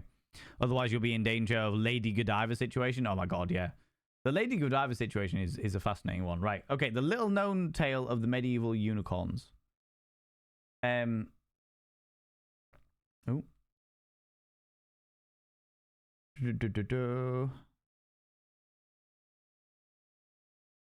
A mighty horn on a donkey's stout body. The unicorn is an oddity of the pages of illuminated bestiary. We know the unicorn is an imaginary animal and a coy and playful emoji. Yep, 100%. Ooh. Bestiaries were illuminated manuscripts that combined stories of real and imagined creatures, using them as allegories for Christian morals. Part theological and part pseudo-zoological, they were designed to reinforce the faith in Christian doctrines in the Middle Ages in Europe. Well, shit. This was something I didn't know about bestiaries. I thought they were just like fucking encyclopedias on weird creatures. I didn't realize they were actually like tales of morality. In the bestiary, the unicorn story is an allegory for Christ's death. As with Christ's crucifixion for mankind's sins, the unicorn is caught and killed. One bestiary, the Bodleian Library, Bodley 764, detailed the unicorn story and follows it with the Psalms 92:10. My horn shalt thou exalt like the horn of a unicorn. This, by the way, for those people that, again, have raided in, we found out that basically the horn, of the reason why Christians believe in the horns of unicorns was the mistranslation of oxen from Hebrew to Greek, and then from Greek to Latin. Ooh, that's a very interesting picture of a unicorn with a very interesting ease. Victims of man's violence. The unicorn is commonly described as ferocious. For example, it is said to be the opponent of the elephant, which it would spear in the abdomen with its horn. It is also quick and even impossible to catch. The unicorn becomes docile, however, in the hands of a virgin, symbolic of the mother of Christ, the Virgin Mary. In many bestiary representations, a virgin is used to lure the unicorn. She heads to the forest until a unicorn sees her and jumps into her lap. Some representations of this moment involve the unicorn suckling on the virgin's breast until it falls asleep. During its slumber, the unicorn is caught by hunters and ultimately taken to the king. The unicorn was treasured for its horn, which was thought to have the ability to detect poisons if placed in contaminated food or drink, and render it impotent. That's the poison, not the king. Anyway, the horns was believed to be functional as an aphrodisiac or teeth whitener when ground into a powder. Real narwhal horns were used as imposter for unicorn horns. The bestiary illuminations, the unicorn is almost always shown as the victim of a momentous hunting scene. It is pierced in the side of the lower abdomen by a hunter, while the scarlet blood falls from its wounds, recalling... Oh, that's not what I wanted to do. Oh my god. There we go. While scarlet blood falls from its wounds, recalling Christ's sacrifice, a virgin stands next to the unicorn, embraces it, or holds it in her lap. Often appearing remorseful, having colluded in the animal's capture. An example of that is through this image here, where we get a very different depiction of the unicorn as well.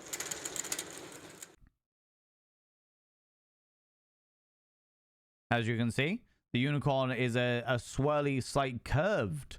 This is an early depiction of one with its cloven hooves, its almost cat-like face. And the horn is more like a very large emo fringe, or a rockabilly style fringe going on there. But there is the maiden, and it being skewered by the hunters. And she looks remorseful. This is a remorseful face, friends. This is a face of someone very remorseful.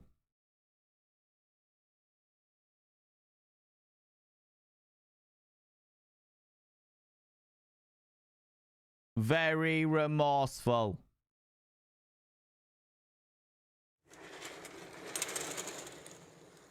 Face of, can you don't? Can you not? Here I am. That face speaks. You what, mate? You what? To emphasize the unicorn's fierceness, the hunters in some bestiaries are shown clothed in metal garb from head to toe, with a shield to avoid any damages from the unicorn's horn. So, to be clear, do you know what? I'm actually going to open that one in a new tab as well, so you can see this depiction of a unicorn to really show the variation of what the unicorns looks like in medieval art. Like, so the unicorns, like, were certainly in early medieval periods, were seen as fierce, ferocious beasts. And it wasn't until the Middle Ages, like late Middle Ages, that they became synonymous with purity and innocence. Like, I mean, but just look at this horn. Just this big old curved horn, which is kind of like reminiscent of rhino horns, realistically speaking. It's understandable where some of those origins came from, where you can really see stuff like this, you know? You can really see stuff like that. So can we also have a look at the maiden's face of remorse?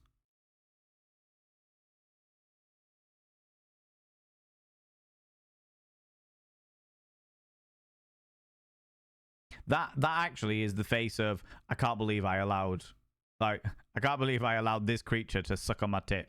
That is that. There's a unicorn suckling my tit. What the fuck? What the fuck? Oh, Jesus. This is my life. This is what I do. This is what I do myself. Oh my God.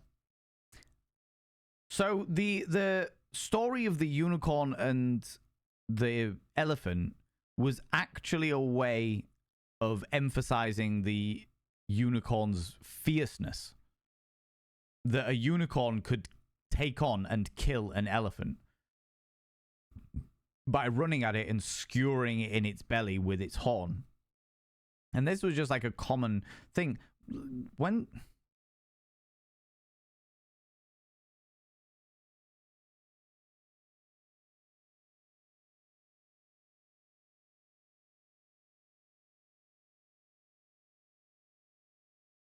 Because I was wondering, my next question was, when did Europeans find out about elephants? Because the idea of elephants in, like, medieval times, like, I understand, obviously, the Crusades and stuff like that. That all makes sense to me and what have you. But the concept of, like, the average medieval peasant knowing about an elephant is kind of beyond my realms. Do you know what I mean? So at the same time, someone thought to address the elephant in the room. God damn it, Talamir. God damn it. Showing people with their swords, sword horns should have been a thing. Yeah, pretty much, yeah. So, but it just says here, just a very, very quickly thingy. Europeans came into contact with live elephants in 327 BC, when Alexander the Great descended into India from the Hindu Kush. But Alexander was quick to adopt them. So Alexander the Great was the first iteration that we've got here of elephants being widely known by Europeans. So, yeah, the story of the unicorn and the elephant is a way of describing the origins or the ferocity of how ferocious unicorns, early depictions of unicorns actually were. You know, 200-ish BC, the Hadrian and the Alps, I guess. Yeah. Zeeps, how you doing? How's it going? Welcome on in. But yeah, no. Well, according to that, it's 327 BC, with Alexander the Great, where they first came into contact with live elephants. That was the exact wording. So quite possibly a little bit, before that with dead ones, maybe. Unicorns, historical representation of the ferocity of the French taunting. To be fair, unicorns, they're rhinos. They're rhinos. Rhinos or wild oxen. Do not covet thy neighbor's unicorn. Thou shalt not... That should have been in the Ten Commandments. Thou shalt not covet thy neighbor's unicorn. Let me have a quick look at this website, because I've just found another website that could give a bit more information on the Bronze Age Indus Valley. Yeah, was the first time they really saw. Ooh, we've got a picture of the ancient seals. Oh, they're pretty cool. So this is one of the earliest. The Indus Valley, the Mesopotamian thingy. This is one of the earliest visual depictions of what could be what could be interpreted as a unicorn. This is actually a much better one than the one that we were looking at before. So you've got that sort of you can understand why they think it might have just been an indication of the aurochs with its stocky body and the giant curved horn like that. That makes sense, but this is the earliest depiction of what could have been interpreted as a unicorn from ye olde 3,000 years before Christ level stuff, you know. Covet thy neighbor. Oh my god, Althena Luna. Oh my god. Come on now. Many scholars agree the depictions likely refer to rhinoceros. Yep, 100%.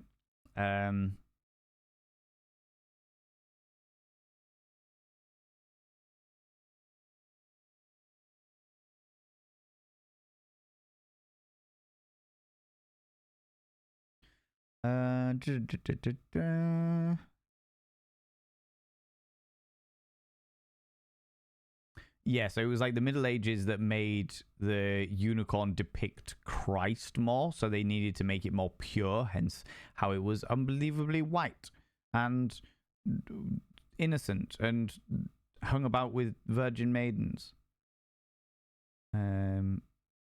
But it was mainly popularized in the Middle Ages purely because of its cure-all remedies. In the 17th century, interest in the unicorn started to wane. Much of the world had been explored by then, yeah. Ooh. In 1933, here's a bit of a interesting history going on here. In 1933, the unicorn began to step back out of legend when a biologist called Dr. Dove attempted to create one. He removed the two knots from the side of a young bull's head and transplanted them into the center of its forehead. The experiment was successful. A single large horn grew from the center of its forehead, and an artificial unicorn was created. The size of its single horn made it undisputedly the leader of its herd, although Dove noted that the bull was an abnormally docile creature, something attributed to the unnatural horn. His experiment was successfully recreated with a sheep, leading to suggestion that perhaps it was a mutated deer, or even one that had lost its antler and led to the creation of the unicorn myth. In modern times, the unicorn shares little in relation to the ancient tales. I'm now intrigued by Dr. Dove's one-horned bull. And that's not a phrase I thought I was going to be saying. Dr. Dove's one-horned bull. 1933, there may even be a photo of it. There is.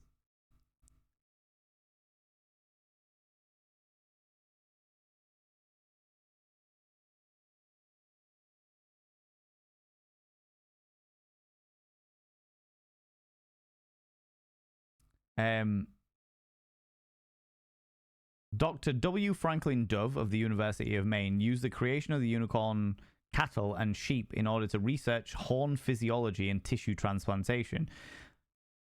Can't suspect that he was also using research to fulfill an imaginative inclination. In the Natural History of Unicorns, Chris Lavers suggested that Dove was inspired by the traditions of a certain South African group to shape the horns of their cattle by Nepalese unicorn and by the Nepalese unicorn sheep gifted to the Prince of Wales as part of a collection of Nepalese animals in 1906.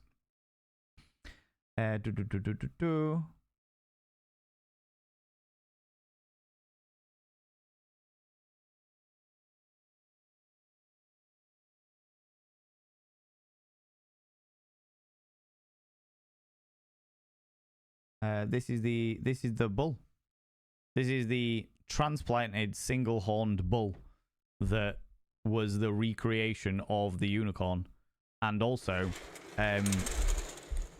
it's very interesting to find out that this actually made the bull, because of the style of the horn, it actually very quickly became the dominant alpha bull of the herd. But because of the horn's transplantation, it actually made it super docile. Fascinating. But this is apparently an actual photograph of the bull itself. Fascinating. Absolutely fascinating. So they literally made a unicorn through the medium of a bull. Dr. Dove's bull.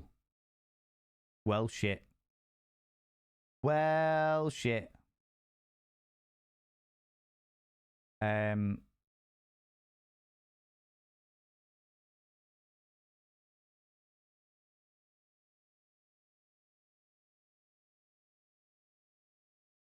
Although the fine details may have changed, the unicorn remains one of Europe's oldest mythical creatures, stretching back to the 27th century BC. It may have mutated as it grew, but nevertheless, the stories of the unicorns endured and continue to capture the imaginations of people today. Well, shit. That was genuine. That was from mythosblog.org, and that was genuinely fascinating. That was genuinely fascinating.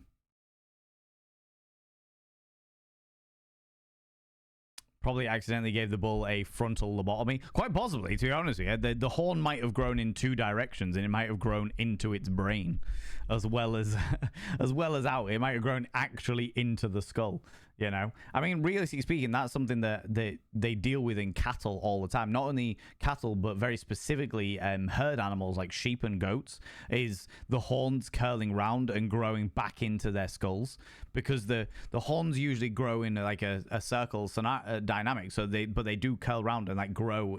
Like sheep and goats lose eyes, and like it grows out into the fucking brain and shit like that. It's bad. It is bad. Some of like the genetic mutations that really fuck shit up. Yeah, it's bad. Interesting to see what type of unicorn is the national animal of Scotland. Yeah, so it's interesting. The national animal of Scotland is, so we found that out, that it was to the late Middle Ages when the unicorn became an association of innocence and loyalty. And it was then, and because of the fact that it was associated with those aspects and very being threatening but elusive and elegant and revered, that the Scottish people, that's in Gaelic tradition, that the Scottish people took that on board to become the Herald of Scotland. And then naturally later it was taken by the heraldry of England. Maybe it was all just a big misunderstanding and some guy found a cool horn. Maybe it was like, come back, look at this horn. Well, to be honest with you, Milky Bog, it's entirely possible. It's genuinely entirely possible that the original unicorn, like if we don't take the rhinoceros origin side, but we look more at the oxen origin side of things, or very much the oryx origin side of things, the idea of a one-horned oryx isn't that unusual.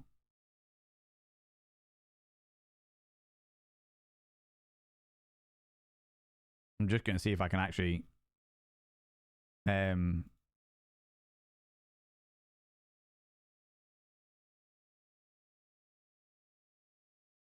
I get the description back up?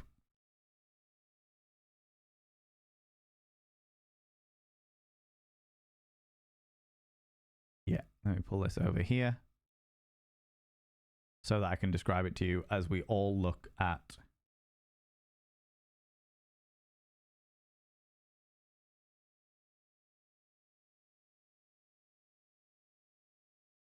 this image.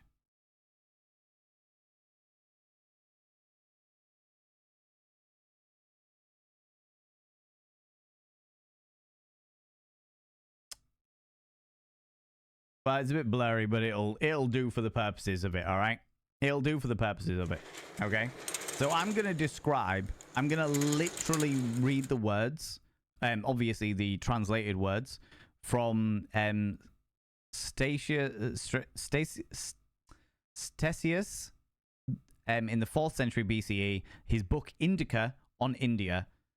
He concludes the first reference of the unicorn, describing them as a type of wild ass, fleet of foot, having a horn a cubit and a half in length, colored white, red, and black. That's white, red, and black. I'm not entirely sure what a cubit is.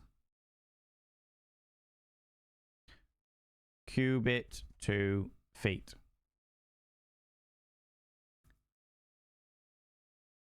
One cubit is a 1.5 feet. So approximately 2 to 2.5 feet in length. That sounds about right. 2 to 2.5 feet in length. Colored white, red, and black. Fleet of foot. They're definitely fleet of foot. So it makes sense that they could just have been a one-horned oryx. Could just have been a one-horned oryx. About 18 inches. Yeah. A foot and a half. Which is, 18 inches. Thank you very much, Amber Hopes. I didn't see that. I've only got so many screens available, unfortunately. Biohazard, you take it easy. Thanks very much for stopping by. Appreciate you.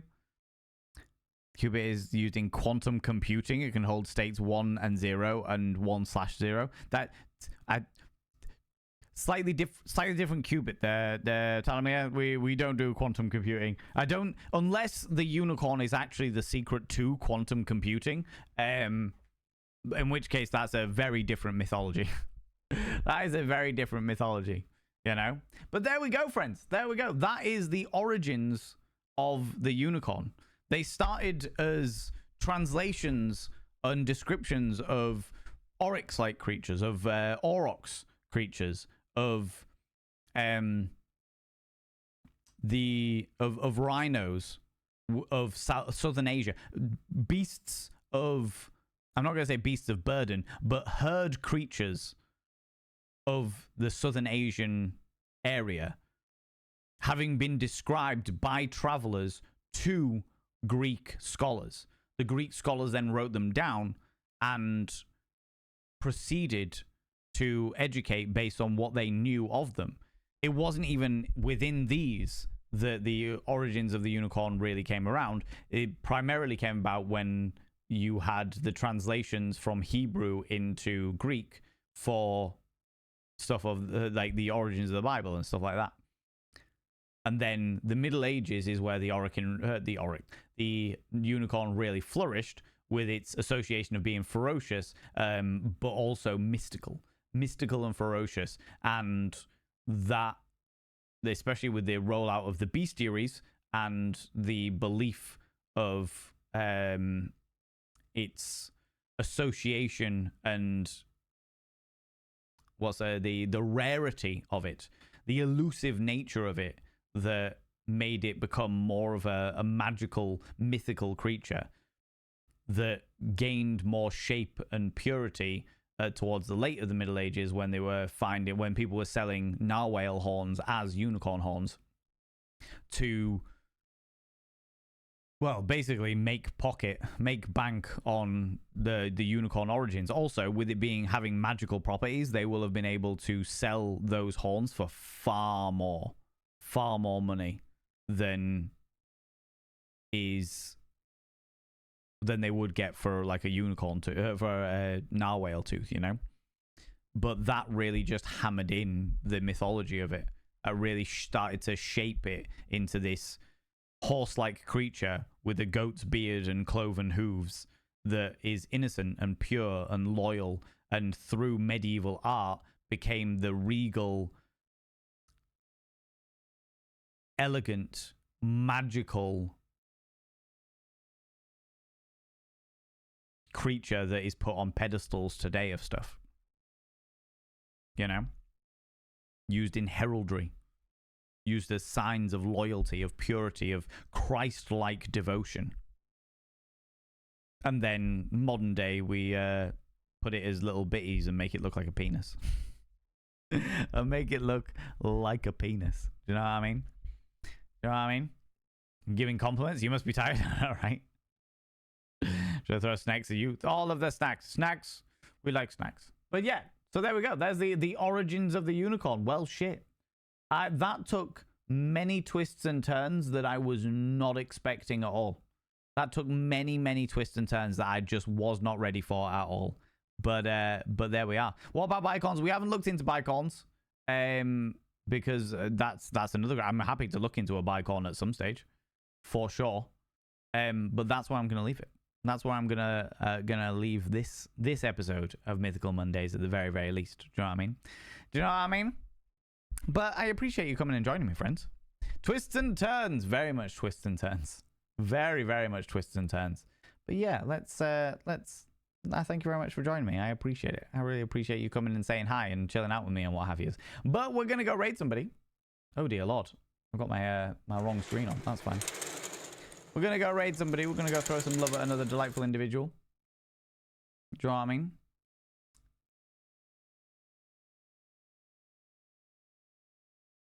That's fine.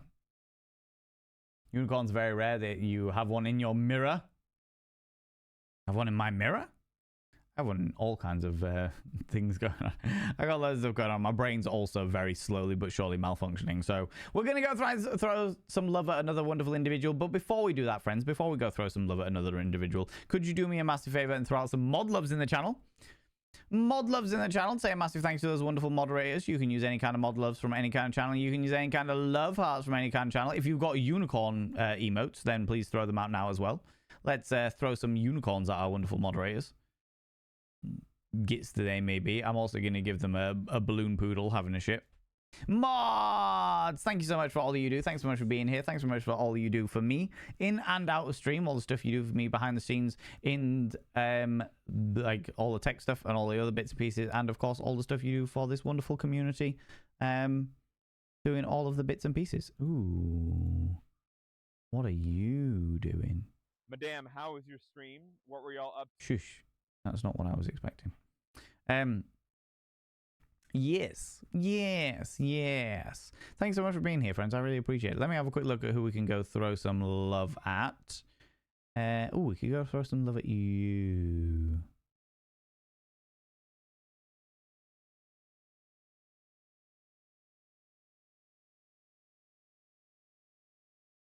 Yeah, let's go throw some love at this person.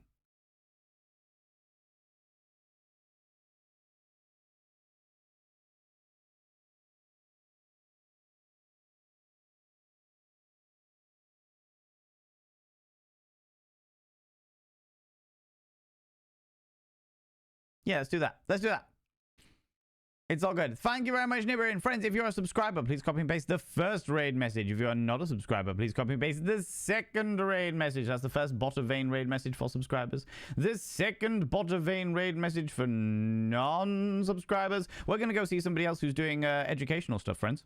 We're going to go see somebody else who's doing educational stuff. We're going to go have a look at another educational thingy. And also, we're going to go celebrate because they have recently become a Twitch ambassador.